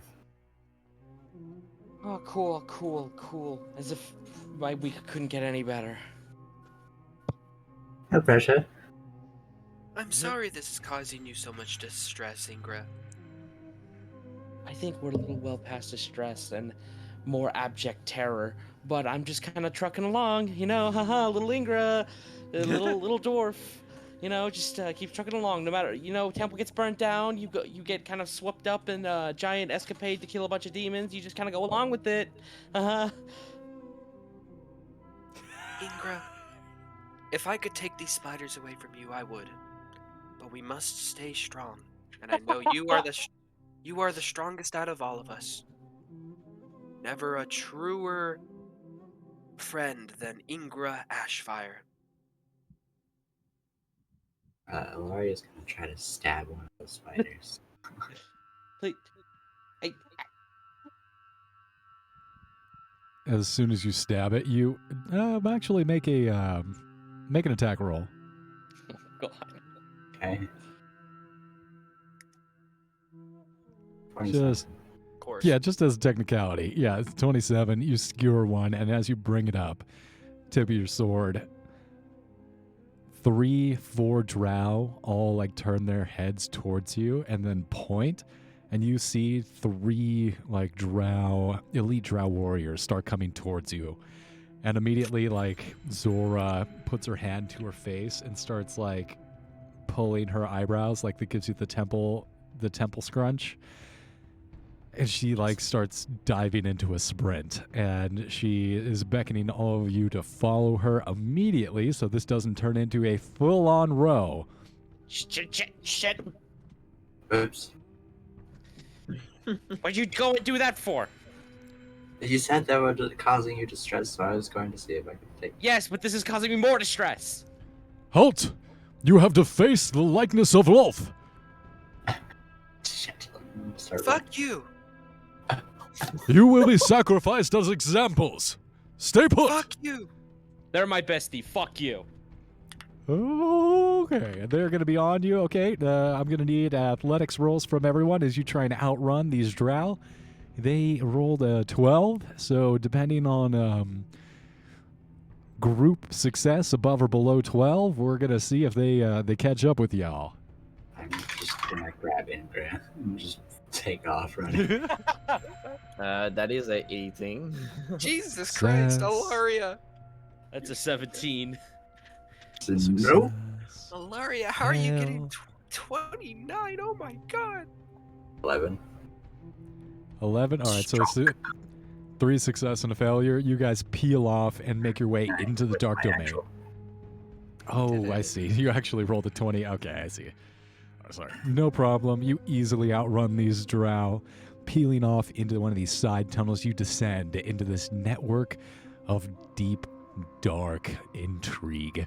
The Dark Domain are these series of mazes, a maze-like network of tunnels that shroud the city of Menso-Barazam, where dark dealings, backhanded deals go on amongst the different houses, and into it is what you descend into.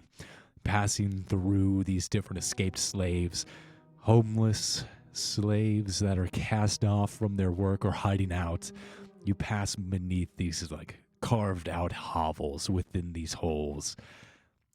Different shrouded figures disappear around corners as you blunder your way through.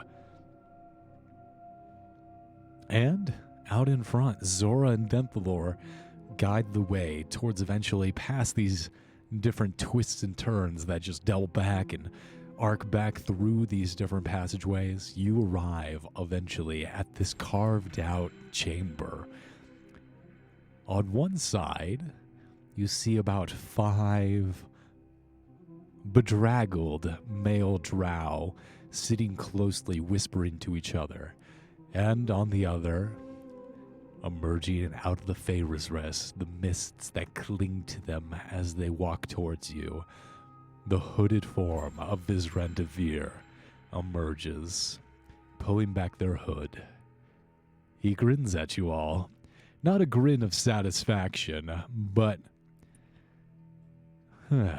achievement. He's glad things are progressing and that he has completed the talisman. And as he reaches into one of his robes, into his sleeves of his robes, he pulls forth an artifact.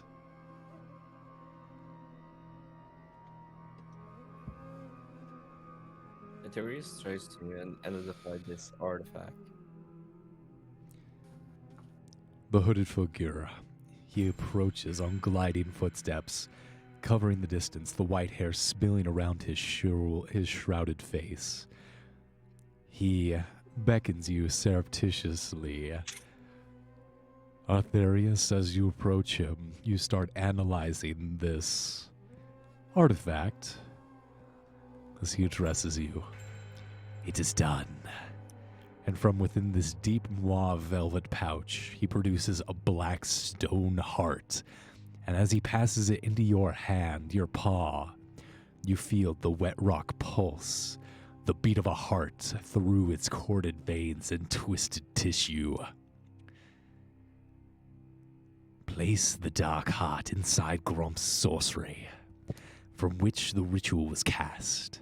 It will act as a beacon, drawing the remaining demons from the city into this area, where they can be weakened and we can banish them back to the abyss. Contact me once you have his notes.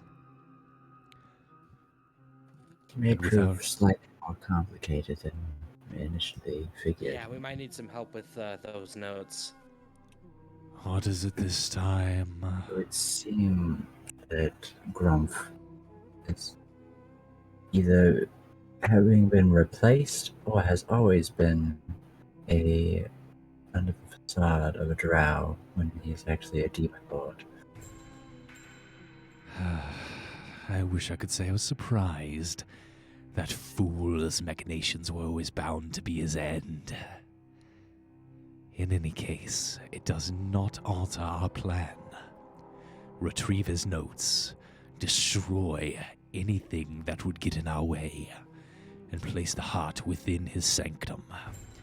It will draw the remaining demonic forces into the city, and from there we can complete the reversal of the ritual. Alright. Oh, and before you go, spiders. They seem to really like me. Should I be worried about that? Sounds like a you problem, friend. God damn it. No one is of any help anymore. Don't you know your own people's culture? I know that Loth has been a negative, deleterious influence on the Drow civilization for centuries. Yeah, I but would will s- it be a deleterious effect on Ingra civilization? Undoubtedly, Ingra. Oh, great. That. Okay. Oh, it just gets better and better. Without another word, the Archmage retreats back within the Faerus Res, disappearing into the mists. This could have been just a letter. Like, honestly, we didn't even have to meet up with him. At this point, you overhear the group of male drow. The words, well, like one of them, a short, ugly twink, he is elevating his voice and it's carrying across the chamber. That's my And type. It and it's super aggro. You are like, you're just making out what he's saying and you're already annoyed. Women are possessions, and the more you can submit them to your will, it is a physical manifestation of your male prowess. A woman, as to us, is meant to serve our whims. It is us. It's their wifely duties to serve us. Her body and her reproductive health cares are mechanisms that we'll control as levers of domination. It will sexually excite us. These were the secrets taught to me by the peak of Wudon, where for 5 millennia I trained in the forest of combat, honing the edges of my deadly martial prowess. Follow me, my fellow alphas, and I shall show you the way. I will guide the Drow civilization into a glorious new patriarchy where women know their place. They will bend to our will, and they will speak when they're spoken to, and most importantly, no abortions. And they all chorus back, no abortions! Come, Like- brothers. I'm gonna vomit so many spiders on that guy. Learn Antarius- so many. Antarius approach the guy. He Don't. says, I'm It's gonna. already too Valaria's late. gonna grab your arm. I've already. I want to I've- see how quickly they get stomped down by these women. Yep. Okay, wait. Like that plan. Wait for it. I like exactly how Ilaria knows me too well. You called exactly where this is going. Come, Not yet, brothers. Learn how to dominate the flow of energy, absorbing it into a ball of pure liquid lightning that explodes through all around you. Pull that electricity within yourself and submit it to your will.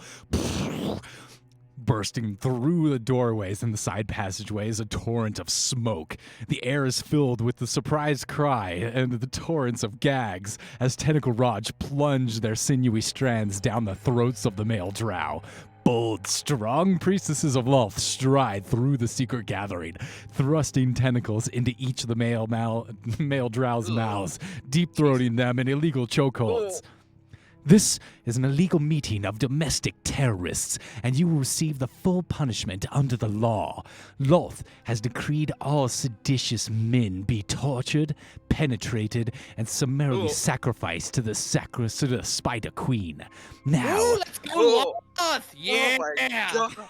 I mean, yeah, go girl, but like penetrated and then sacrificed? Like that's just a normal Saturday. get these filthy pieces of shit out of my sight. The twink men are hauled up by their Amazonian counterparts, already butthurt at their pending doom. When Denthalor... And they're gonna be further butthurt, am I right? Waka Oh. waka! God damn it. Denthalor has a 500-yard stare as he walks directly to the leader, Drandrew Tate. Andrew. Wow. There's a moment of confusion as he squirms on the ground, wrapped in tentacles that pump in his gagged throat, and you see a seam rip through Denthalor from stem to stern, tearing the Dragonborn in half, opening a maw of teeth. He kneel teabags the drow before crushing his head within the rows of teeth. There's Even though I'm a deaf, My deaf God. cleric, my character will not guide him into the goddamn way. Man, is that in the module? Sorry, what? What did Denflor just do? He just ripped in open into like two pieces and mouth teabagged this guy. Taint's body is convulsing as the Dragonborn's limbs morph into wet eyeball tentacles, erupting through the surrounding drow. Passing through each one, pausing for just a moment until their bodies absorbed into a mass of tentacles that spears the next one through each one, twisting their bodies into new fleshy spears that impale those next to them. In a heartbeat, the front half of this chamber is a wailing, twisting mass of interconnected meat that shifts with hideous hooves, mouthed gnawing of oozing eyes. The remaining drow, lucky enough to dodge, scrabble away from the advancing flesh blob as it grasps out to absorb them before contracting back into Denthalor. He is a sickly, staffed grin on his face. You see it shift. For a second, the drow's feature of Drandrew Tate appear before disappearing back into the Dragonborns. And I'm gonna need initiative, please. Oh, we're fighting. Okay. Yeah. Oh shit. I was gonna say, I was already Oh drawing no, my. I don't like that we're fighting this. Oh Like, no. I know he had a huge sense of like, Wait, no, we're woke. We're woke. thought he was Alright. Do everything, we have a but map for this shit? that's not normal. You don't spit out gibbering out of their tentacles. The priestesses of Lolth that are still alive are already retreating with their captives. They gone. This is just Denthalor left, and he is a wiggling mass of Dragonborn. Yeah, something ain't right. That ain't Denflor. Yeah. Do we have a map for this? Yeah, hold on. I only have one external monitor, and I have to unplug that cord. And Wait a Yeah, second. sure. Which one was Deathlore again? Denthor was the dragonborn that threw Yanugu off the cliff. That's here for like one session while you guys were here. Oh, yeah. He Okay. was one of the originals with me, but he has since So been he's, to well, it's sad that he's attacking us, but I don't think it's actually Denthor. it's like a vision. Okay. Something. Big shock. I don't think this guy is who we think he is. Nothing down here makes sense, and I. The player, I have an idea of what it is, but character is not going to say anything. It's Dude, this is just crazy, dude. I mean, you think the game's gonna zag and it zigs. Oh damn. If you would be so kind as to place yourselves on the map, please. Where are we? I'd say in the same place as this Dragonborn fellow. Oh damn, we're big. Shit. Damn it. Was it Acme? Why am I so big? God damn, that ass can fart. Apparently, we're just massive girl power. Girl power, for real. I love women, you know, in this session, you know, so much power behind them. I love women's rights and wrongs. Yeah. Hey, we're talking about women's rights. How about we talk about women's wrongs? Yeah. All right. See all of these drow get slurped up into this flesh mass that morphs back into Denthor. Ugh, death lore. Oh. Just one guy. I mean, I'm sure we could probably take him. In a Depends fight. on what In a he's fight, thinking right? about. We could take him in a fight, right? I mean, if it's using Denthor's stat block, it's gonna be tough. DM, that will be 15 for me for the initiative. Thank you. He's a rune fighter, pure.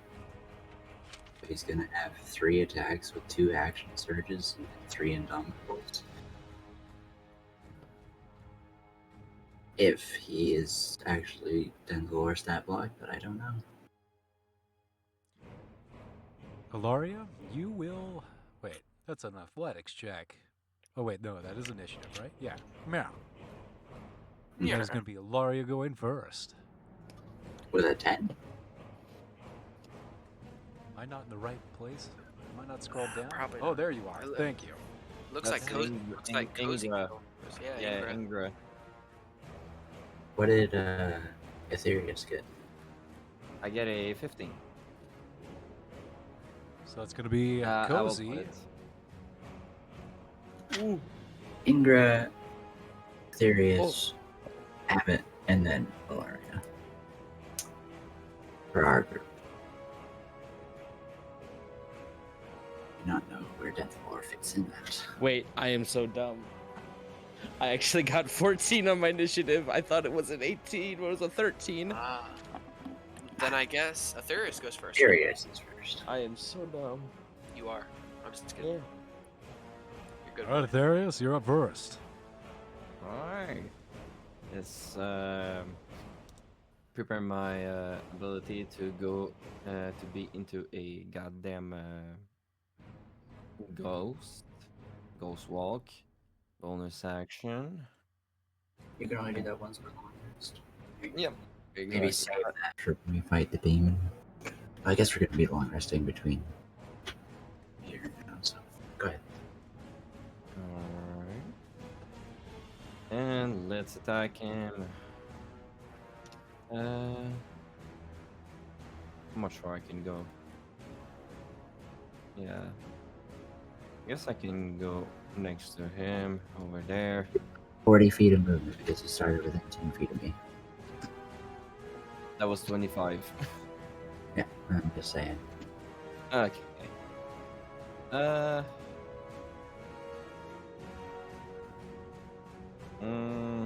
Let's say that I fly 10 feet above him, well, 5 feet above him. And let's make some attacks. Well, one attack.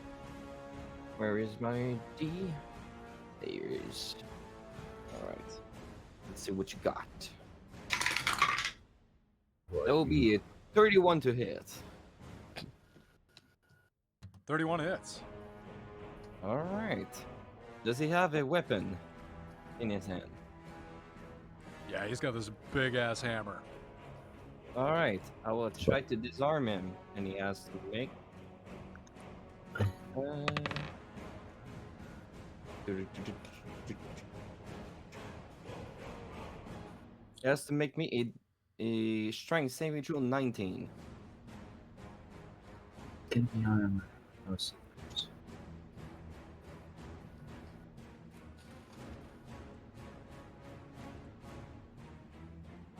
DM. I rolled pretty low. That's gonna be an 8. Alright. He is disarmed. So he doesn't have his weapon in his hand. And I will stack my I didn't ignite my flame tome yet, so I will just do the booming blade. And I don't think I have advantage or anything, so no sneak attack. So, probably 3d8 plus, well, 1d more. And another d8. Plus 2d6, and no. I think that's gonna be a beautiful damage.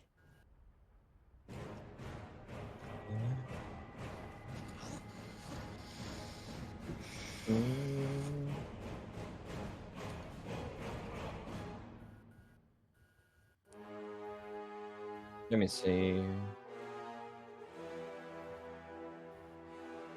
Oh, that is all I can do. Alright, I'm gonna roll damage. Alright, that will be 16, 20, 25. So 25 plus 5, 30. So it's a 13 piercing damage and 8, 12, 17 thunder damage.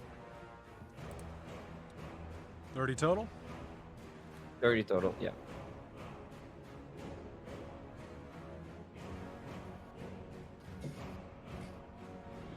And can I toss his weapon away? Do you With have my- another action to throw his weapon away? Oh, is an action? Okay, never mind. Just object interaction to kick it. Yeah, item interaction. Is that allowed? Give me a dexterity. Not a dexterity. Give me an acrobatics check as you kind of just try and kung fu kick. Okay. That is a natural 20. Absolutely, you send this massive Tetsubo skittering across the room as you kind of football punt it. Say it goes about, yeah, give it about, Kind of far away. a natural 20. Yeah, say 30 feet. Alright, 30 feet away. He has no weapon in hand. That's good. Because his Tetsubo functions similarly to offhand longsword, where he can just shoot acid. Yeah, but that's okay. But now he doesn't have. He just has his tentacles. Yeah. So that's going to be the end of my turn. Legendary action. I need each of you to make intelligence saving throws as you feel a whine pierce through your brains. Oh boy. Oh boy, okay. Abbott and Ingo get a +4. Oof. That is a 12. I got a 5. Is that with the +4? Yeah. Oh, Yikes! Oh, are Actually, you? no, wait. That would be a 6 because I have 1 to intelligence, but it's still in that one. Alaria. Got a 19. Ilaria, you're the Ilaria? only one that saves. Oh, oh boy. Fuck. Oh, that's not good. The rest of you are all stunned as you feel the psionic blast rip through your minds. Oh, wait, DM, I actually didn't roll anything. Well, you better roll quick or else you're gonna get stunned, bro. Okay, and it's an intelligence save? Intelligence saving throw. Natural 20, baby. Ooh, Ilaria and Abbott, you pull through this mental blast. The mind blast.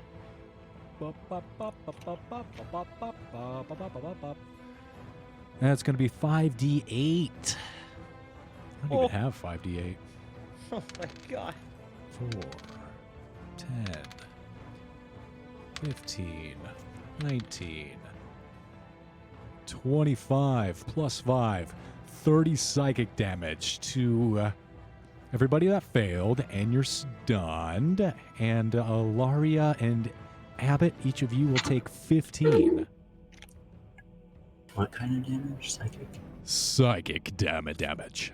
Yes, so this isn't even magic or anything, right? Mind blast. This is an ability. Wow. That's I have similar thing. that's deep. Another game. Very useful.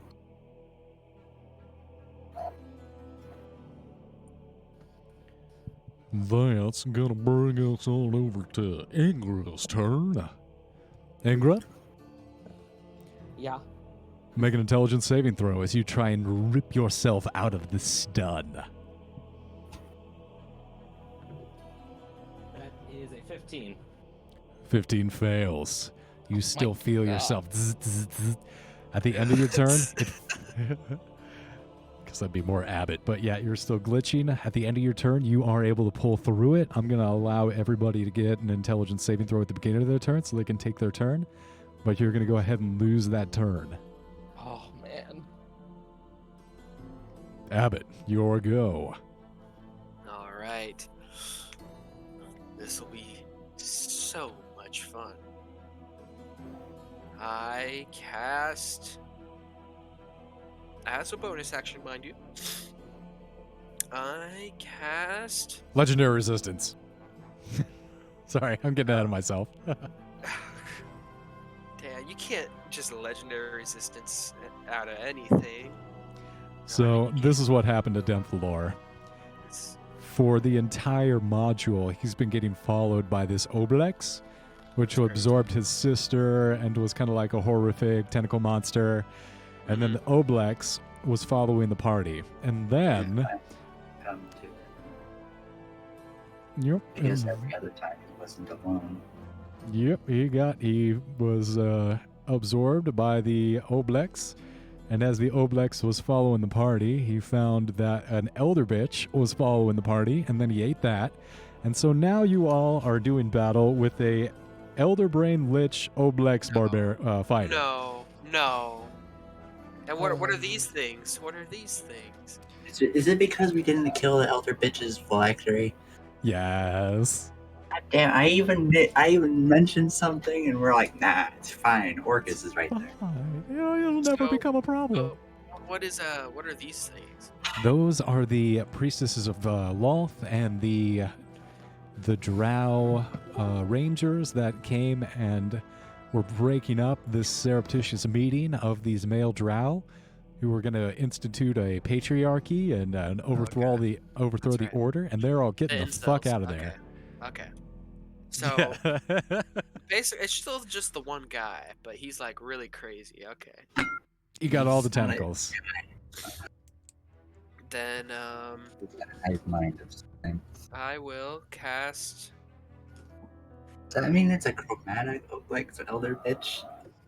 Yes, because there are two different kinds of Dragonborn in there.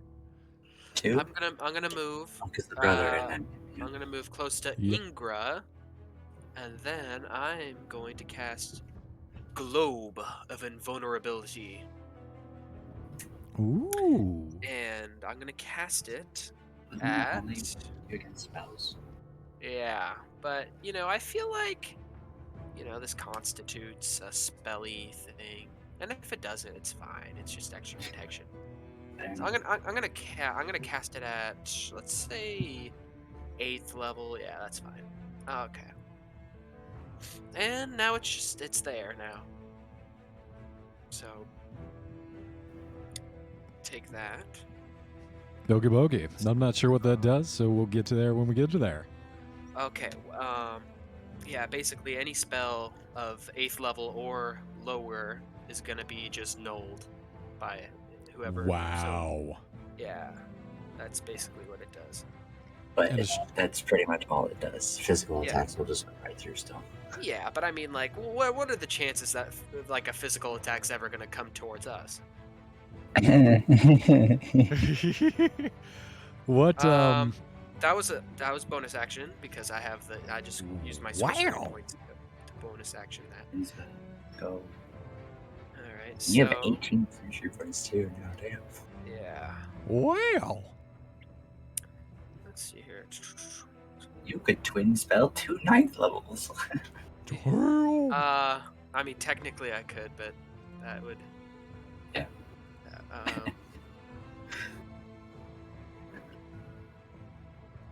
Okay, so I'm gonna cast, since I can only cast a cantrip, I'm gonna cast Eldritch Blast. Eldritch Uh, Blast. 4 beams at this guy. Yeah. And yeah, let's get a rolling. It is. Don't know how to. Okay. Okay, here we go. So, okay, there's one. I guess I'll just do it 4 times. 3. Oh, whoops. Yeah, 4. Okay. So I got a 14, 17, 27, and a 25. Any of those hit? 27 will hit. 25 will hit. Great. 17. Yeah, 17. Loading. 17 hits as well. All right. Then I present to you a 16 damage.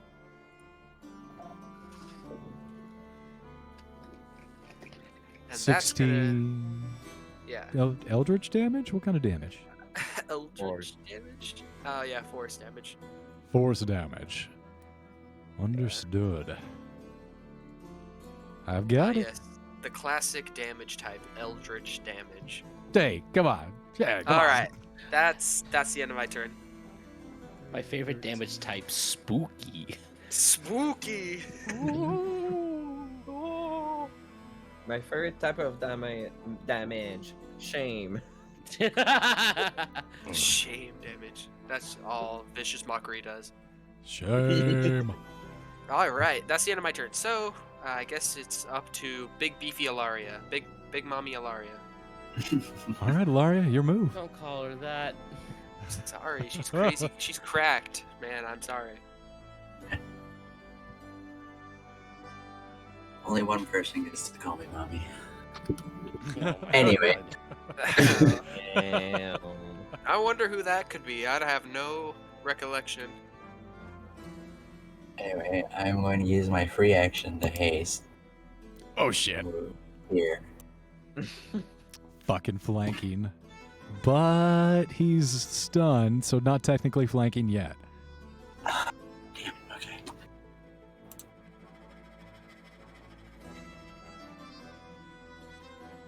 Okay. Just gonna start laying into it. And As you go to start cutting into Demflor, he like turns, but without turning, like his form morphs, like just starts shifting until he's facing you. gross. Alaria, you wouldn't hurt an old friend, would you? Wait, I'm in here. You gotta save me. Dirty trick, man. It's crazy. You're not gentle anymore, but nice try. I remember this trick. I'm gonna slice through. with, let's see, using action, bonus action, hasted action. That'll be 2, 3, 4 attacks. 3 with Dawnbringer. 1. Jeez. His The face other one. splits open like the Demogorgon in Stranger Things, where it's like does the flower 4 mouths thing. So I'm going to start with Distracting Strike. And my superiority die are D10s now, so let's go. Let's go. Flex is Undead Fiend? Question mark. Yes, definitely Lich.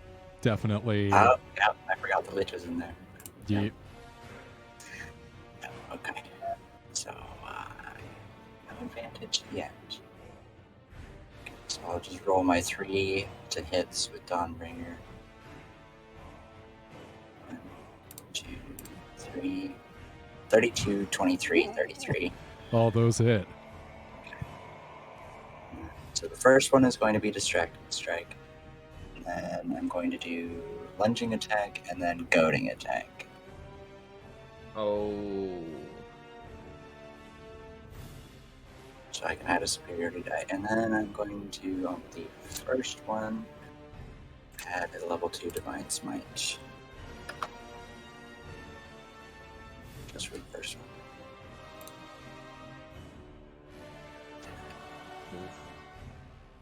Not great damage. Good. Good. Roll one attack with the Dragon's Wrath, which I wanted to get upgrade to the Ascendant Dragon's Wrath longsword, but we're not there yet, so I do believe Gilmore can make that happen for you.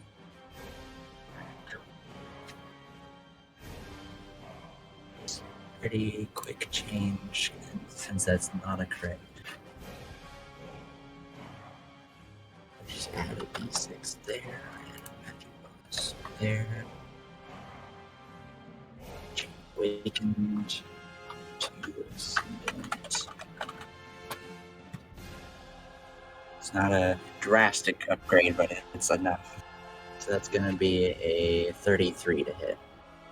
33 hits. Roll damage. Turn that on. That is going to be add up all this damage.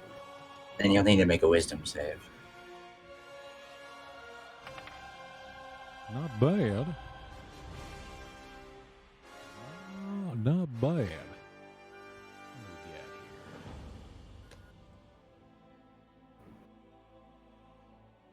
That's going to be 16. I believe. That is not bad. So he now has disadvantage to hit anyone but me. So for those that are stunned, it'll be a flat roll. Got it. Disadvantage on Nice. everyone else. Hasted actions? I already did hasted action, so I'm just adding up damage right now. Thank you. So let's see. Okay. So before I action surge, I will tell you I did 142 damage.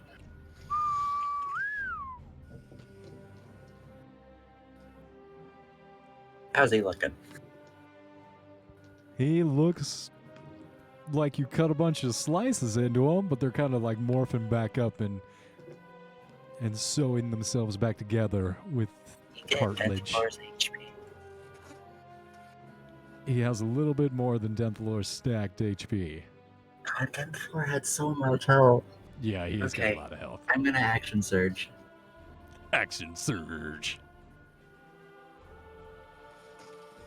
I'm just going all out. I'm gonna use all of my superiority dice.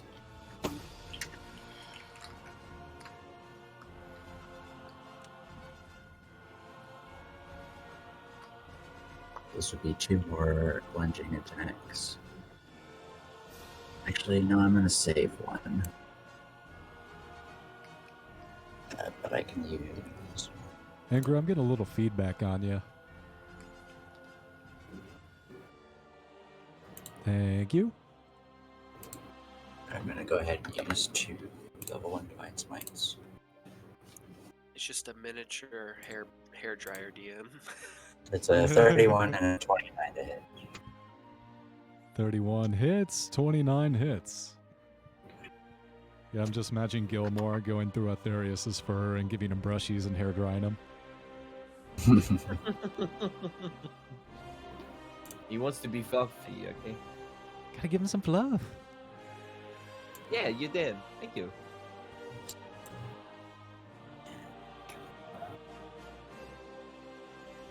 So it'll be 71 more damage.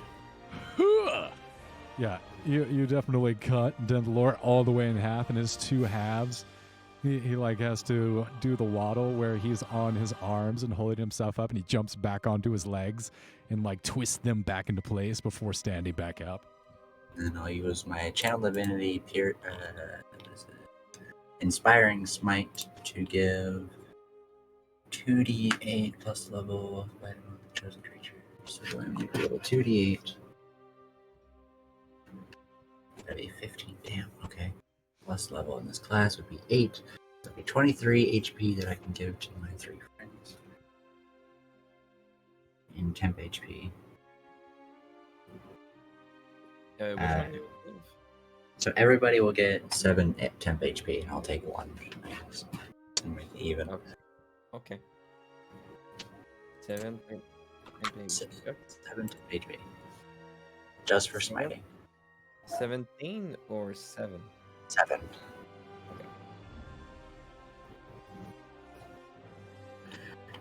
And that is the end of my turn. Okay, that's gonna bring us to Denthlore's turn. Bring it on, bucko.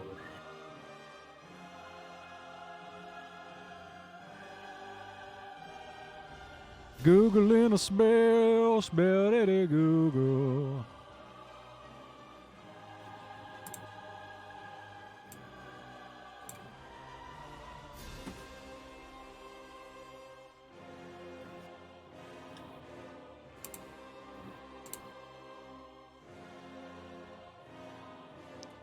Okay.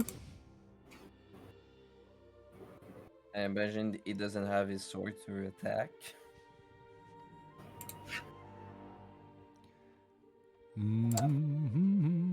This is going to be an important roll. I'm going to go ahead and roll a d4 in the chat so you guys don't know I'm not a cheating little motherfucking bitch-ass DM.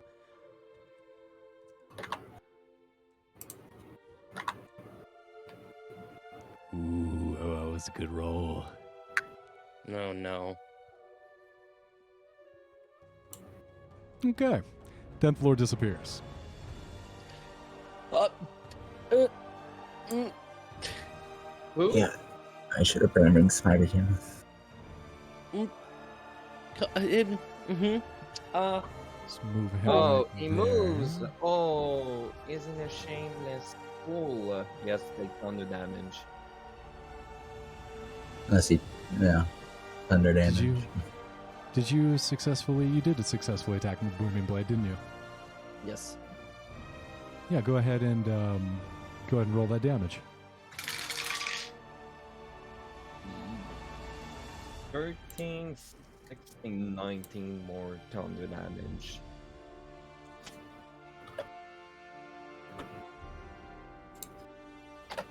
And who was number 3? I think 3 was to decide what ability to use. His ability?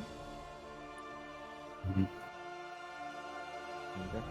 Ability this creature has. And what was it? Ublex Amalgam. Hey, Okay. friends don't call friends a monster or Ublex amalgam. He's an Ublex that's eaten a bunch of things. All the things. Just when you think racism ended. Oh, damn. Man, Alaria is confirmed Ublexist. What was that damage on the booming blade move? Um, 19. Got it. All right.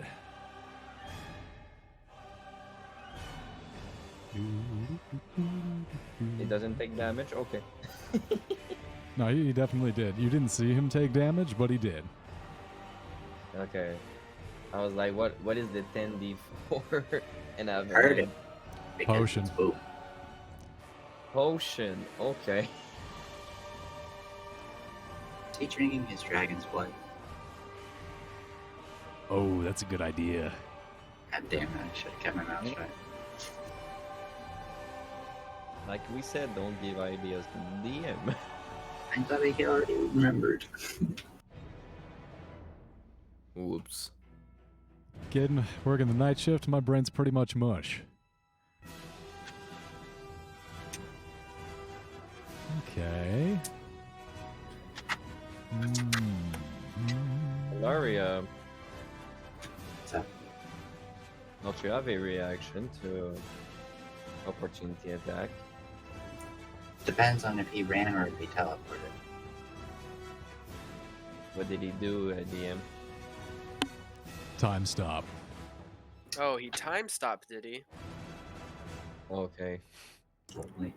Well, DM, I don't think I have to tell you that I'm gonna have to, you know, counterspell. You're gonna counterspell time stop? How dare you? Yeah, How dare you, sir? yeah. All right, he's gonna counterspell your counterspell. yeah. Oh. You can't Is it- you can't counterspell a counterspell. He That's has his cheating. reaction. That's Yeah. cheating. We're going high level here, friend. There's one more. There's one more thing you could do on top of this stack that I've seen. Ah, God, what did that fucking bitch Marisha Ray do? With counterspell. She okay, so there's like a double stack of counterspell, and then she withering words or something. It was like the one where you make some silvery barbs. Yeah, she silvery barbs someone's counterspell stack. That was fucking elite level play. Silver vibes is great. Oh. But okay, at what level are you casting counterspell at there, Habit? Well, now that you said that, jeez, I was I'm just gonna be casting at high level, so you know. Time stop, I believe, is 9. You know what? Counterspell works on any level spell. I just have to roll high enough. Yeah. So I will. But if he casts counterspell, then yours is automatically. Nah, it's fine. Okay. So let's see. DC equals 10 plus the level spell, so I just have to beat a 19. Yeah. This will be easy. And it's a d20 plus your spellcasting modifier. Spellcasting modifier. Let's see. Plus 3. Alright. Here I go, DM. The ultimate counterspell. 16. 3, 2, 1. Oh! Wait. I'll use lucky. Let's do it again. Wish me luck, guys. 3, 2, 1. Oh. Boom. Okay. Well, that failed. Well, Yeah, he's casting it at 6th level, so it's fine. it's a high. It's Whatever. high. At least, I mean, at least with time stop, he can't really attack us, or else the time stop ends. So. Correct. He just gets to do a bunch of free shit. Wait a second. Uh, Being you're casting it at 9th level spell or? no, are it you was just, I just cast it at regular level. okay. I tried to beat it. If only I cast Globe of Invulnerability at 9th level, then I wouldn't be affected by time stop. But it's fine. So go ahead, stop time, whatever. Get your d4 rounds.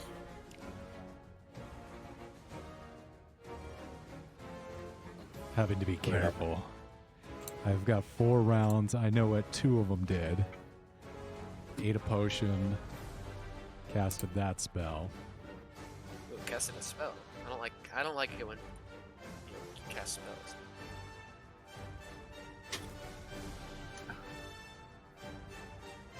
Oh fuck! I could have used Favored by the Gods to give me a Okay, well, that's fine. That's fine. I ain't mad. You would have just counterspelled the counterspell anyway, I guess. Hopefully. Gotta remember the elder bitches in there. Yeah. Laria, what are you thinking? So these 4 turns are going to go by. Mm-hmm. He casts Time Stop. Time stops. The 4 turns go by, and then does he get a 5th turn on top of that? Or does the end of the 4th turn of Time Stop go by, and then it's the end of his turn? I believe it would be the end of his turn after the 4th one. I think you're right. Okay. All right. He's going to go with that as the 3rd. So, well, what's the turn order again? It's everybody, and then Deathlord's the last. He rolled a 2 on Deathlord. his initiative. oh man. Yeah, we're doing it. We're doing it. Ooh, that's nasty. That's fucking nasty. Okay. So, here's what happens. Deathlord reappears directly next to Ingra. No. You just attack see Indra. Pop. He has his Tetsubo in his hand. Ooh. And he's looking at you, and he looks down at his Tetsubo, and then he looks at you, and he's tapping his head, and he's pointing at your head, and then he's kind of holding the Tetsubo up, and then he's going to start smacking the shit out of you in a second. He just smacks you. And he's lining up the T Yeah, that's with a absolutely. giant, very long spiked bat. Nope, he's Babe Ruthing you right now with your head. Then you feel the world start to shake around you. And as the earthquake settles in, you feel gravity reverse. Oh, reverse gravity. That's gonna do it. So, Ingra and Abbott, you both feel yourselves pulled up instead of down, along with a whole shitload of rubble rumbling all around you as you guys are dragged up towards the ceiling. Well, the globe of vulnerability would block it. Globe of Invulnerability would block the reverse gravity? If it's a Yes. spell, yeah. It is a so all through Menzo Barazan, the Drow have made a precaution by enchanting the entire place with reverse gravity. So any kind of earthquake spell that was cast, it reverses the earthquake to drag up instead of down. So is an environmental enchantment going to be protected by the Globe of Invulnerability? Because it is technically like an environmental enchantment kind of thing. Not stated in the rules, so it's DM discretion. Yeah. Do what you gotta do, DM. You're Because going all the up, globe man. of invulnerability does is protect against spells, but if it's a like pre-made enchantment, just to reverse gravity of an earthquake, Yeah, you're going up, Ingra. You feel yourself. Oh! Ah! God, Ingra has the worst luck. Templar is going to be start scooting up with you Abbott will be too. fine because it didn't fly. And then I also want to know Where all is it affected? Because it's a pretty big area. Usually. I believe Earthquake is 10 foot by 10 foot. Oh, 1d10. Fissures, yeah, fissures are just opening up in the ground. And instead of like raining rock down upon you, you guys are being dragged up into the ceiling. Lovely. 100-foot Okay. radius. So yeah, everyone is fine. affected by this. I'm actually He immune. I'm actually immune is- to boulder damage. Yeah, that's lucky. Yeah, 100-foot radius. Yeah. So, who cast this?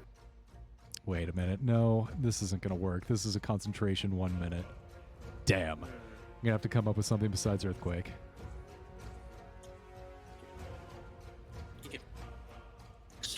He could kiss Abbott. You know, that's free action.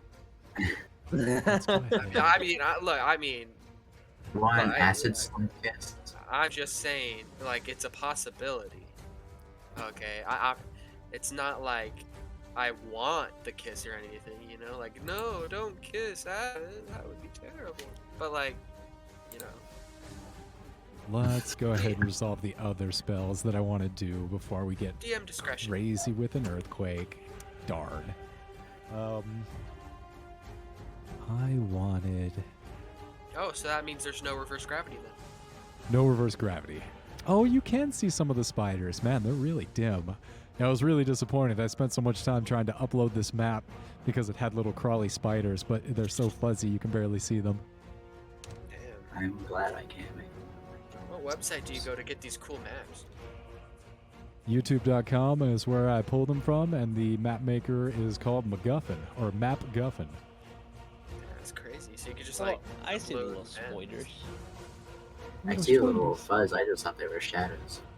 I'm pretty sure those And are I'm going to think of those, them those as are such. those are Ingra's homies, you know. I just imagine that it's just like the dust cloud around Pigpen. Oh. All right, Ingra. No, excuse me. Abbott, I need you to make an intelligence saving throw. Oh, am I gonna get a kiss? 2, 4. Yeah, he reaches in and gives you a good smooch. 8, 11. You take 11 psychic damage, and your intelligence and charisma scores are reduced to 1. Is that a magical effect? Yes. Aha! I get advantage. Take advantage. So, DC's roll it 18. again. Is it Feeble Mind? Feeble mind. Yeah, I hope it's not feeble mind. Alright. So what use intelligence You saving throw? want to pass. Okay, You- don't worry. I got lucky. It'll be fine. Are you in the globe? Or is it just Ingra? Okay. Fuck. Okay. It's not good. Our spellcaster's out. Okay, that's fine. Don't worry. I still got stuff. Let's see.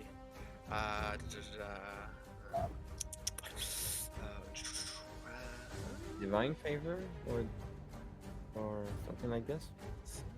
No, I still don't think it's 17. Aha. Okay. Okay. Do I? Okay. I need to go here first. I need to see something.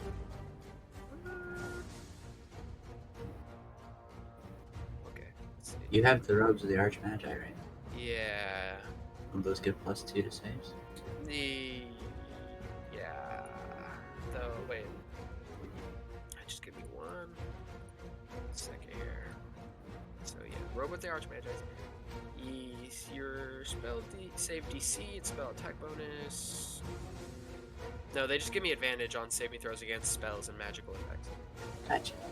But You have the divine soul to yes, increase. I will do that.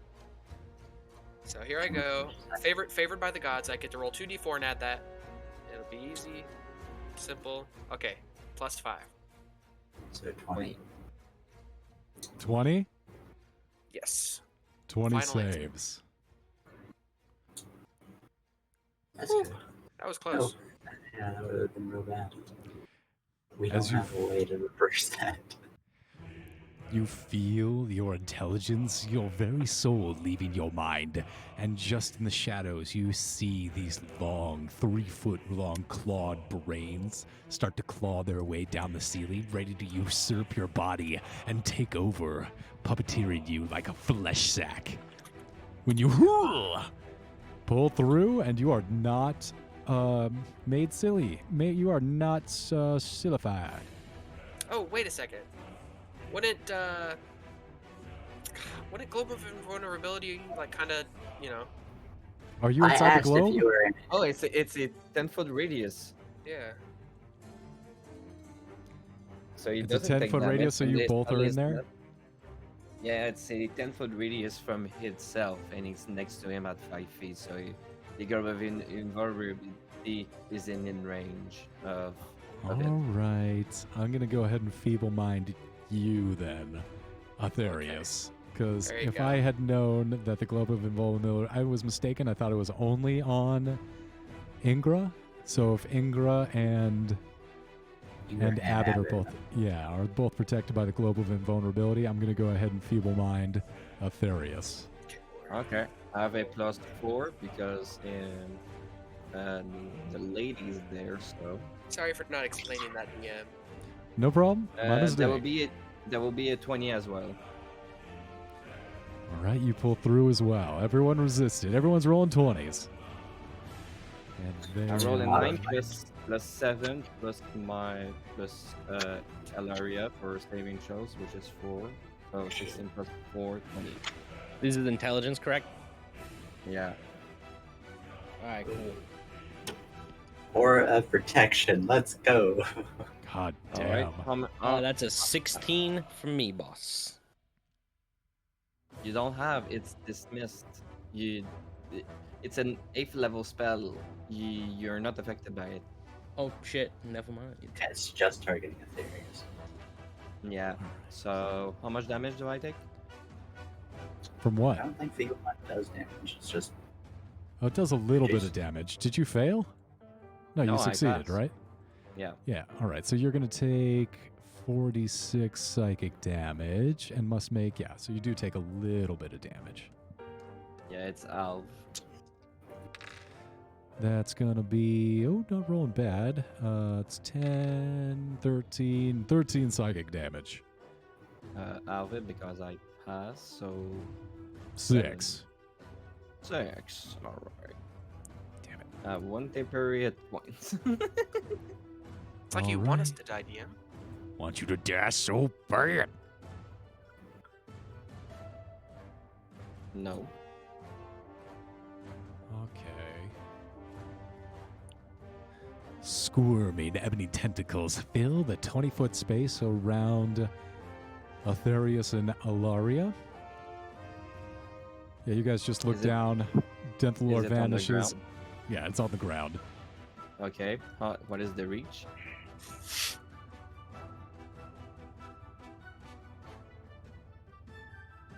Feel like we've done this before. Yes, we done this before. I'm flying. Remember. Aetherius is 5 feet off the ground. Yep. Does not say.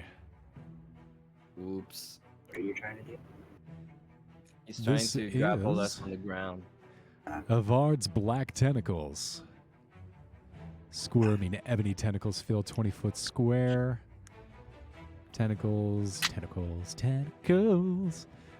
90-foot range? No, that's Oh, just how okay, I that can reach. make the spot. That doesn't say the reach of the tentacles. Is a 20-foot cube? You said? Yeah, 20-foot cube, or Yeah, more that like a reach. 20-foot square. I don't 20 think foot it's square on the ground. Oh, it's Yeah. 20-foot square. Oh, it's not cube. Okay, that. No. On the It's- ground. So yeah, Yeah, on the ground. Yeah, They're so it doesn't affect me. little itty bitty tentacles. Tiny tentacles. So Yeah, you it guys doesn't will affect make me. It's not only a square, but it's square nor cube. Yeah, makes sense. Yeah, you're fine. Alaria, you will need to make a Okay, saving throws. dexterity saving throw on your turn. And the last bit.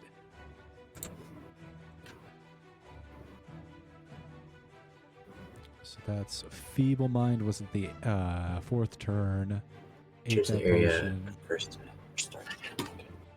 So there's one more spell. Can I? Well, if you cast a spell that affects someone, time stop ends. Yeah, he's casting Feeble Mind on the fourth round. So it would have Gotcha. ended on that. Yeah, that was on me. I saved. Well, I'll pass this. Sorry, I apologize. This is a long ass turn on Denflor's part. It's fine. Worries. It's fine. That's what happens with high level magic users. Hooey. If you remember when I played my magic wizard. It was pretty long during trying to figure out what spells to cast. That was a while ago.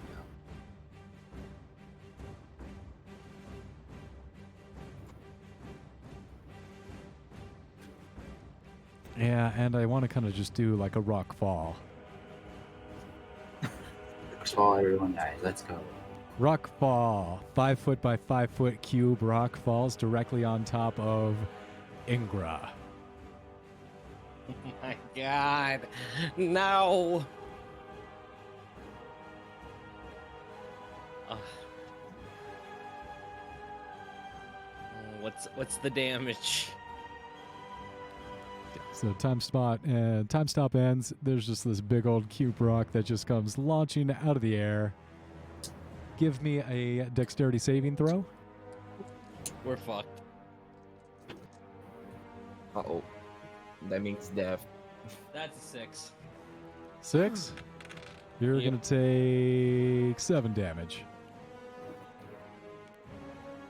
Boink. Donk. All right, and that's gonna end. Denflor's turn. Oh, also, oh shit, that's right. I didn't want to do Shapestone. I take that back. Take that 7 damage back. There's just gonna be dueling globes of invulnerability between the two of you. Cool. Now I remember what I wanted to do. Now, this is epic.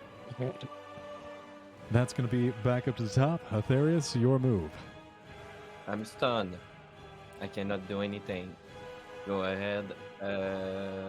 Next person, or you want me to make an intelligence saving throw? If you're stunned, are you still floating? I'm floating at 5 feet. While stunned? Doesn't. All right. It's hovering. It's hovering. So I cannot fall on the ground if I. Even if I'm unconscious, I can still float. Got it. Go ahead and make your intelligence saving throw. See if you can take a turn.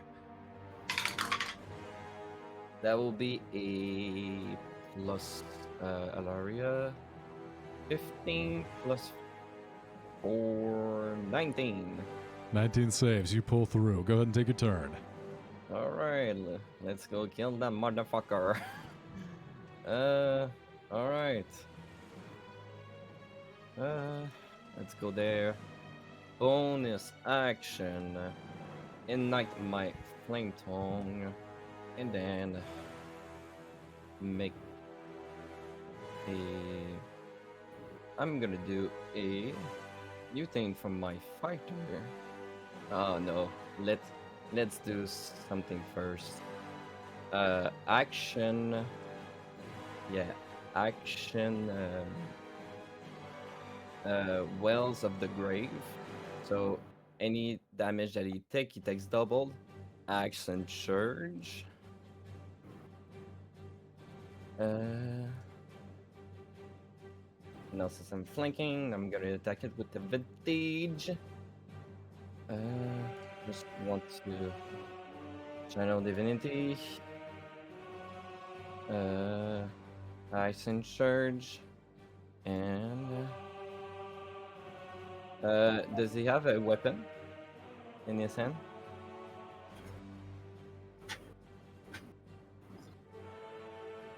Okay.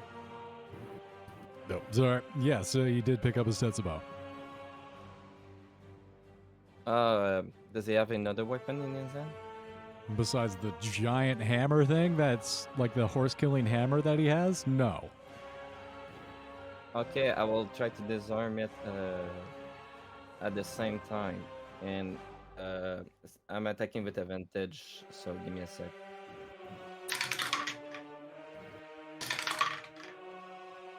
Alright. That's gonna be a 26 to hit. 26 hits. Alright. He has to make me a strength saving throw. Ooh, not bad. I think he's got a +6 to strength. That's going to be a 24. Okay, succeed. I still have the thing which I hit with. Uh. Okay. So that will be 8. Okay. 22. I apologize. He's only got a +4. It's okay. That was a decent 19, and I'm gonna keep up the booming blade as well. So, all right. What is it? 76. All right.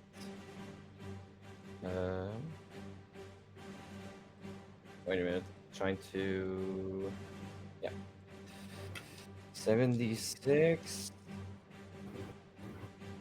plus 4d6 from the Whales of the Grave plus 2d6 from the fire damage plus 3 plus 3d8 for the booming blade plus 1d8 from the rapier plus 1d8 for the battle master. Do I miss anything else? No. Let's roll, baby. All right, let's do some calculation over there. And all of this damage will be doubled.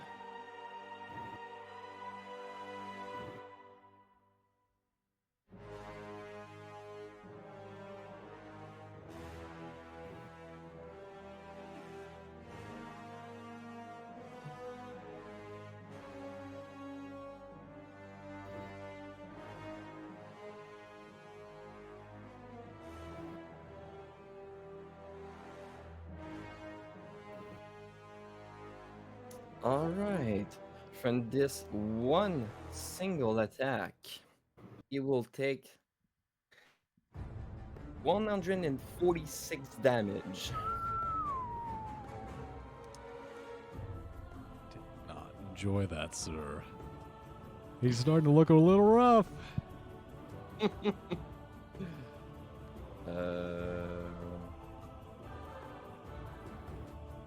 I think that's all I can do. Yep, that is going to be my turn.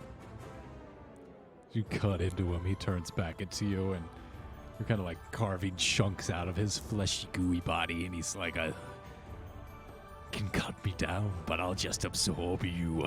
You will be part of the collective. We'll see about that. He's trying to like lash back out at you, and he's gonna take swing at you.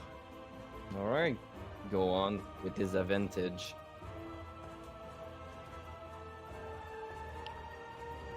Has this amalgam guy, has he used any legendary resistances yet? He is not. Damn. All right, That sure attack is me with disadvantage.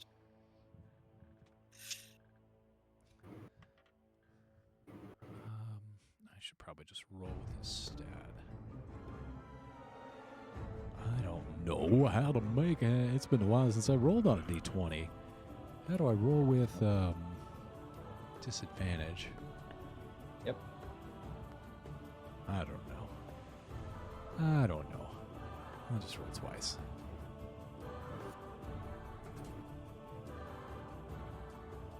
Two 14s? Wait, that's a dexterity save? No, What did I no, do that wrong? is not. That is the DC. It's not. It's not what he's supposed to. Is it what he's using? The breath. That's the breath that he's using. No, I can't see because it's so tiny. Oh, my eyes are. I'm fucking blind. Fucking fuck. Well, just use your dice. I can't see Nope. shit. I can't see shit, you guys. Apologize. It's Fucking- fine. okay.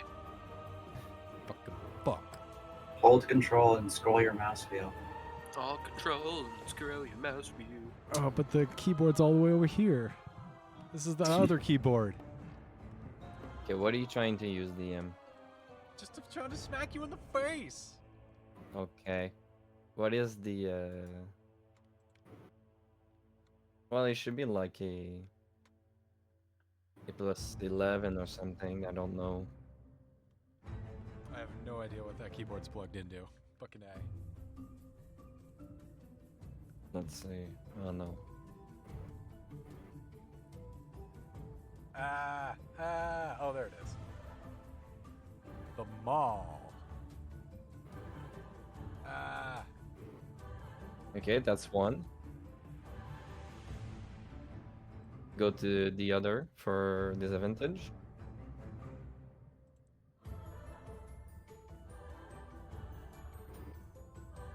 It's 19 inch? So, 19 not with shield. Gotta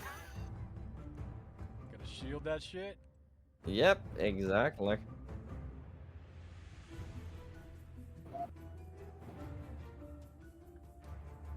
This is frustrating the fuck out of me. Why is this so hard?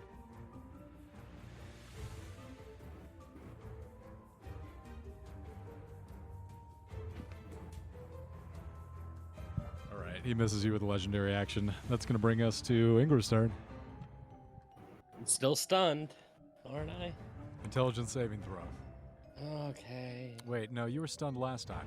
No, you only lose one turn. You pull out of it. No longer Alright, cool. stunned. All right, cool. So I'm gonna be casting aid on our whole party. Everyone gets 20 hit points, and your max is increased by 20. Oh, nice, nice. Forever? Or... Just for a day, basically. For 8 hours. All right, 20 everybody- there. Heal goes to manage HP. Up on that 20 more. There you go. Yeah, I'll just put it as. I don't even know.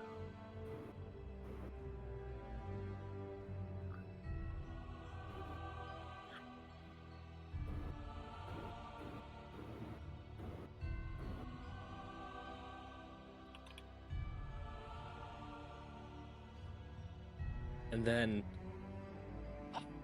what can I do? Because he's got that globe there. Dispel magic. I like the way you think. You cannot cast 2 spells at a time. Yeah, I- no, yeah, I can't use this as a bonus action. It'd have to be a cantrip. Yeah. no. I wish you could do, but it's painful every time. And there's not really any way I can run to the other side of him without giving him an opportunity of attack.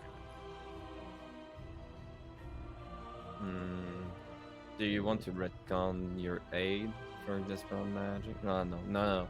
That's my No, idea. No, that's- I was planning on that. It's more just thinking of my next.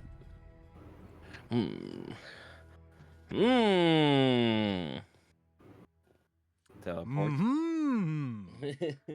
Can you Misty Step? Oh no, you cannot. Is that a bonus action? That's not a bonus action. Yeah, but it's still a spell. Yeah, I might just see about moving closer to Ilaria. Does he have the golden? Still have the golden attack? Until my next turn, I believe. Yes. So yeah, you can walk out of it, and if he does like an opportunity attack, he has disadvantage. Until the end of my next turn. All right. Seems that he walks out of his range. Yeah, you let him go. You're all right, Ingra. No opportunity attack. DM, could you say again what he did on his time stop turn? You know, I just want to. I just need I kind of know what he did, but like, I know. I just want to know, you know, if he cast. Basically, what I'm asking is, what level did he cast the Globe of Invulnerability at? The 6th level, base level. 6 base level. Okay, cool. Ingra, you're giving me feedback again. How dare you? Ingra. I don't know what's causing it. Is it just? Your fan. Oh, it's that? God damn it. Yeah. I It's had always the same fan. issue. Every American has a fan in their room. Even if you don't, it's just as a hidden fan. Aren't isn't air conditioning just big fans? Yeah, it's probably that. Yeah. Deep, bro. All right, so It, I'm pretty sure we're isn't still. inhaling and exhaling just more fanning? Damn, man. Now we're just going super deep. All Pass right, that Ingrid. blunt, bro. Yeah. Ingrid, anything else on your turn? That's basically all I can really do. Gotcha. All right, you move out of the globe of vulnerability. Cast Dade. That's going to bring us to Abbott's turn. All right. Time to mess up his day. I cast Disintegrate at 7th level. Passing through his globe of invulnerability. Pretty sure the globe protects you from anything below 8th level? Yeah. So my globe protects against 8th level. His globe only protects against 6th level. Oh, that's where I read that. I heard that from. Because I upcasted to 8th level. Okay. He gets a dex save. Yes, he does. But I'm going Great. to I just want to tell you that he will have disadvantage because of what's it called? Heightened spell. Yes, heightened spell. That's not great either. And that's a lot lower than the first roll, which was not good enough. He is going to have to use a legendary resistance to cut that down to 37 damage. 37 damage? I would 33. normally say that's good, but in disintegrate it says that if they pass it, they just take no damage. Thank you. Yeah, legendary resistance down to 2. Legendary resistance mating takes no damage. Yeah, I think we went through that as well. Yes, we did. And All right, then as a bonus action, bonus. I'm going to. Let's see here. I know I just got some crazy shit. I'm going to use my sorcery points to regain a 7th level spell slot, which will take 7 sorcery points. So, yeah, there goes my remaining sorcery points. Gimogi. Alaria. Oh, is that your turn? I'm sorry. Well, dang, you just cut me off. God. I'm sorry. Okay, as I was saying, yeah, that's my turn. There, gear. Alaria, I need a couple things from you. Okay. First, as the black tentacles wrap around your legs and try and give you an inappropriate bad touch, I need you to make a dexterity saving throw, please. Gross. Okay. 25. No problem. You rip through the bad touch tentacles. Okay. Taking no damage. You are not restrained. I also need you to make a wisdom saving throw. 7. I'm gonna use Indomitable and reroll that. That's a good call. 24. Hey, man, you guys are rolling well. This high level play, you guys are using all your abilities.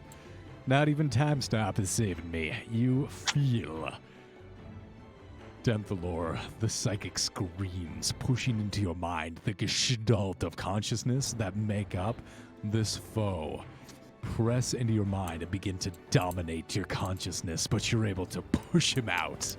Them, whatever they are. You shunt them out of your mind. I just hear the psychic screaming chorus.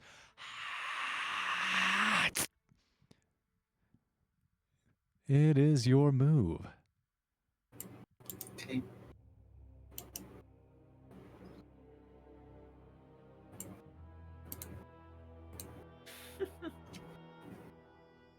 knew. You knew. I'm gonna take my attacks with advantage because flanking. Get those nat 20. Ear near. Ear, Three You're good. on here. ear good. This one. Okay. The lowest is 22. All those hit. Oh, jeez. Oh, boy.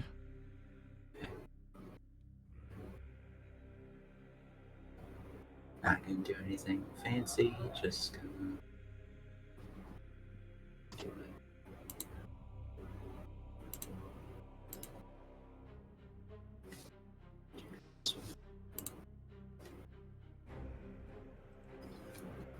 Then double clicked. Do some math. Mathematical.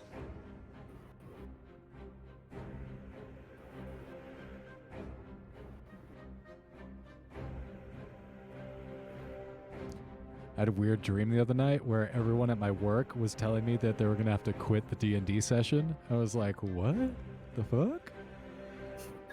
Wait, what? It is- Are all your dreams just like bad dreams, DM? You ever have a good dream ever? They've been getting better. Anyway, yeah, odd dream. 74 damage. 74? Fuck Okay. yeah, I'm not dead. I get another turn. 69. Nice. He That's- is looking really rough. You have carved Emplor into tiny little pieces here. He is hanging on by dripping threads of viscera and gore. This is seen straight out of The Thing, where just like these different chunks of mouth, fleshy hanging pieces of gore are just all limply squishing off of him.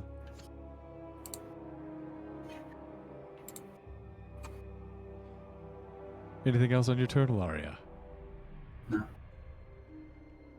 He will gain a little bit of health back as the different wounds amalgamate, press back together, sewing cartilage wounds together. Legendary action at the end of your turn. He is going to take a swipe at Abbott. You can try. He is definitely going to try. You will try. Don't try it. I have the high ground. You underestimate my power.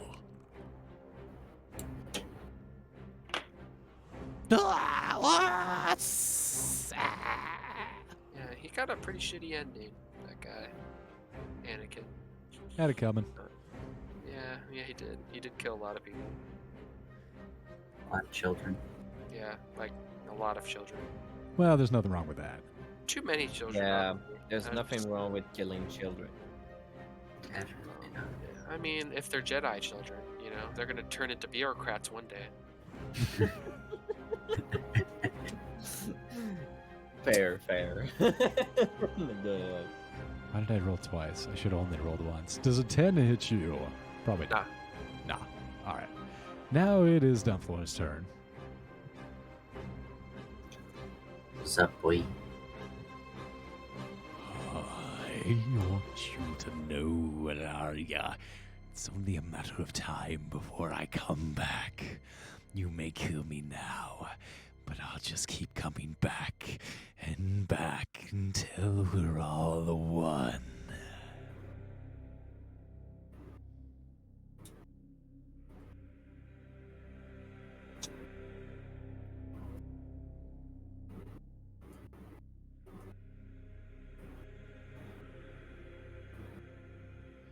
He's gonna go.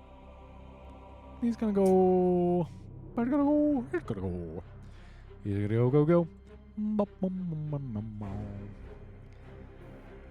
Yeah, he's gonna use his last 9th level spell slot. Ilaria, I need you once again to make a wisdom saving throw. 8. You feel that psychic chorus as he says one. That one note rings in your mind over and over again. One. You feel a telepathic link with this screeching chorus of souls within Denthalore reach out and establish itself. You are drawn into this pool of combined consciousness. This telepathic link begins to seep into your soul. The madness within you, amplified by Sir Hiss, resonates between the psychic link back and forth. And you feel yourself dominated by this life form. Fun. Oh, kill them all. Kill them all. You, for the next 8 hours, are going to be... you're going to have a little bit of susceptibility of taking suggestions from this Denthalore fella. Oh. Is it dominate or suggestion? Ikias mass suggestion, I think. No, dominate monster. Dominate Oh. monster. But Alaria is not a monster. Alaria Dominate is monster works on monsters. No, it's any creature. Alaria is my closest friend. I'm just kidding. And I'm gonna try to kill you. Yeah, man. I don't think I could survive a hit from you, Alaria. Please don't. Yeah, that's gonna not feel very. Oh boy. So, I'm not Laria, happy. in your mind, you feel this chorus of voices reach out. Act natural.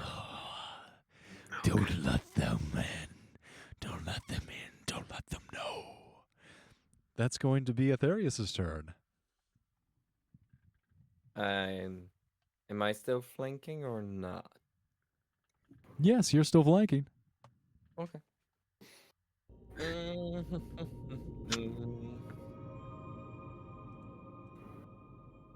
All right, it's time for the big guns.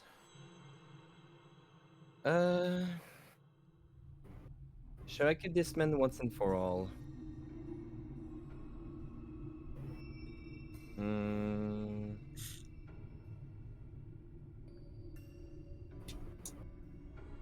DM, I'm allowed to have my magical weapon in this fight, right?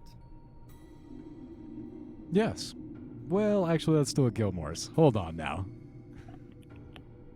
You gotta run back to Gilmore's and grab that. Okay, so I don't have it. It's a rush order. Okay. Let's not have it for this fight then.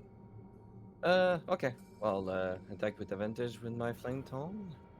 And... let's see... Hmm.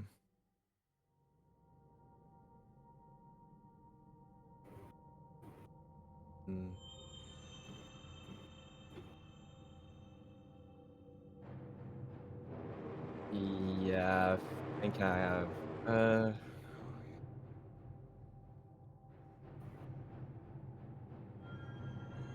Yeah, let's do this. Bonus action sanctuary on Abbott. Oh, that's nice. Sanctuary. Sanctuary! Sanctuary! Sanctuary! Just know if you attack Abbott, it goes away. Fine, then I'll just cast spells. Ha ha ha. If he attacks to cast a spell, the oh wait, yeah. Wait, is it me or him? Believe it. One. No, it's yeah. So if he missing. Make an attack, cast a spell that affects an enemy or deals damage to the creature this spell's hand, so he can just teleport. Yeah, I'm going to. Yeah, so I'm going to attack this fellow man with advantage. Let's see.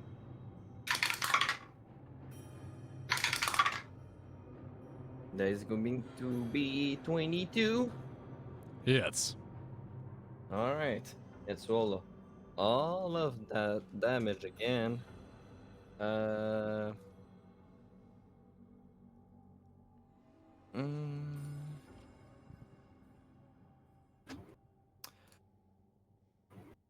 what kind of thing that he has to cast spells? Himself. He's supposed to have a spell casting focus. Not because he's a lich. And an elder brain. And a new legs. So he doesn't have. Okay. He doesn't need Uh. it. All right. Uh. It is natural ability to cast. Yeah. Also, if Alaria takes damage, does he have to make a wisdom save as well to escape?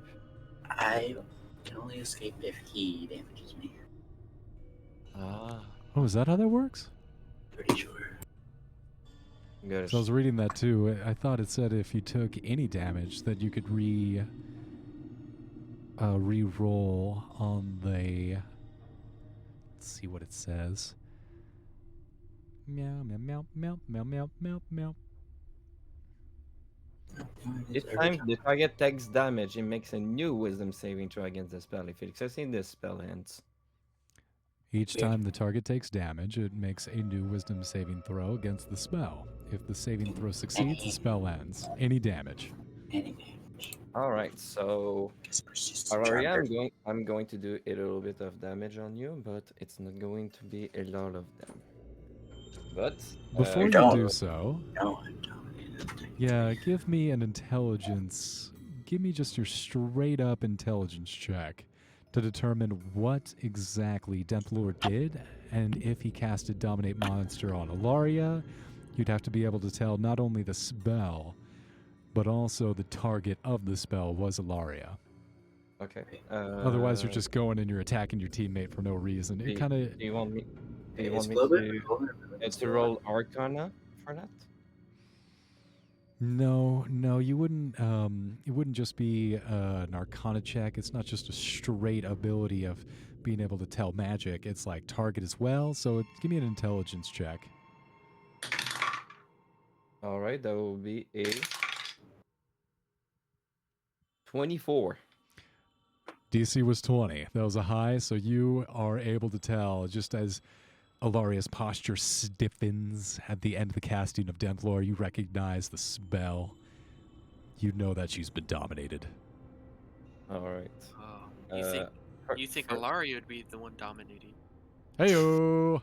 Heyo, bazinga! All right. I'm gonna roll the damage for the guy first. Then I'm gonna roll for Alaria to take 46 damage. Give me a sec. Oh! So many dice. It's crazy. Every time he rolls, it gives me a heart attack. I have spending my dice. All right, let's do a calculation over there. I was gonna say you don't get sneak attack because I'm not an ally, but Abbott's there, so you're. Abbott's there, yeah. This is just an ability. Sneak attack. Sneak attack. Sneaky attack. Sneak attack. Sneaking. I like how rogues are just like, yeah, I learned how to stab extra good. So Yeah. Stab so hard when I'm behind someone, I get him in the like, back. yeah, of course you're gonna stab somebody. Like, what is that even sneak attack? It's dumb. Well, you're not everybody you're not- knows. you're all not your sneaking.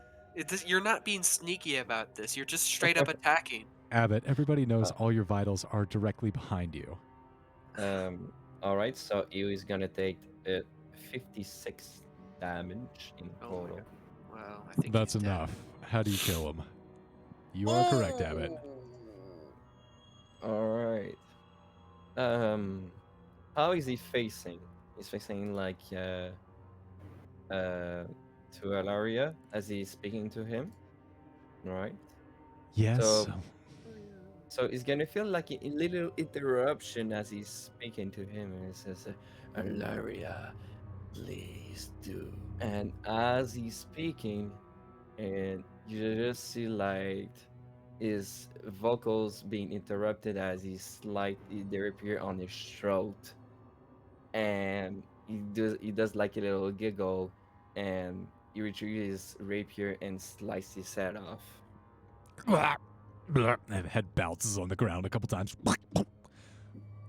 As Denthalor's body melts into two pieces and the body kind of does this like wobbly wiggle before falling over, it splashes onto the ground in a puddle of goo and just begins to dissipate out. You specifically, Atherius, see this soul. You try and catch it, and it slips through the skeletal fingers of death as you reach out and try and grasp it. And whisking away towards its phylactery, you hear the entire party. I'll be back for you.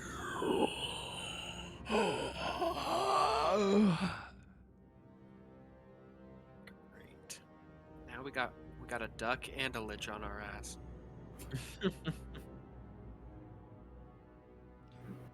At this point, go ahead and roll that damage up for Ilaria as Zora bursts back into the room. She's like, what? Yep. I'm gonna roll What the for fuck was damage. that? The Thanks fuck for was helping. that thing? Yeah, thanks for helping. I had to make sure that the incels were taken to their just fates. Now, what the God's name was that abomination? Loth would not have such filth desecrate a city. It appeared to be a monster inside of our friend's body. The thing was your friend? Used to be. It's since we've entered the Underdark, our friend Denthalor was being hunted by what we've come to discover is an Ublex that devoured his sibling and has been hiding as you in that form, hunting us. Or Denthalor specifically. And then I guess succeeded and now it's coming after me. So, Denflor is like what, straight up dead now? No. That's crazy. Denthalor is alive. The lich part of the Elder Bitch has kept the soul alive. It'll take him... Let me roll that d10. Ooh, it's going to take him 9 days to reform, but he'll be back.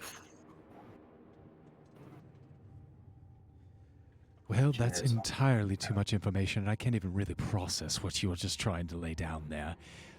If you wouldn't mind following me, I will provide you escort back to Gilmore's.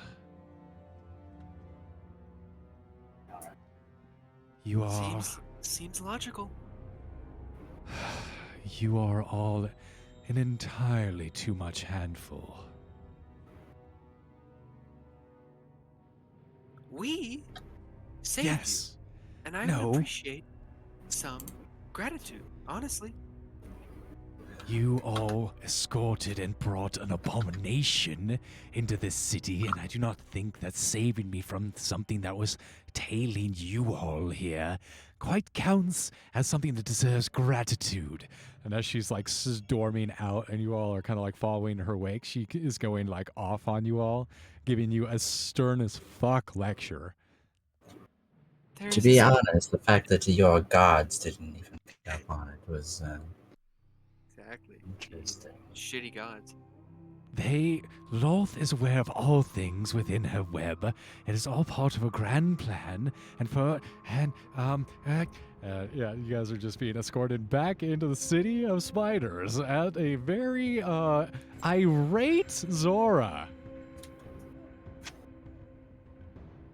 And that's where we're going to go ahead and end tonight's session. Yeah! I will go back to Gilmore and have my magical weapon. Absolutely. Let's go ahead and do some housekeeping off your stream here, but send me, DM me what you'd like, and I will approve as requested, and we'll see what we can do. Congratulations on level 18, and I will see you all. Thank you very much for playing. Good night. Thank you guys for listening. We only have one listener, Herzog Jensen. Nice.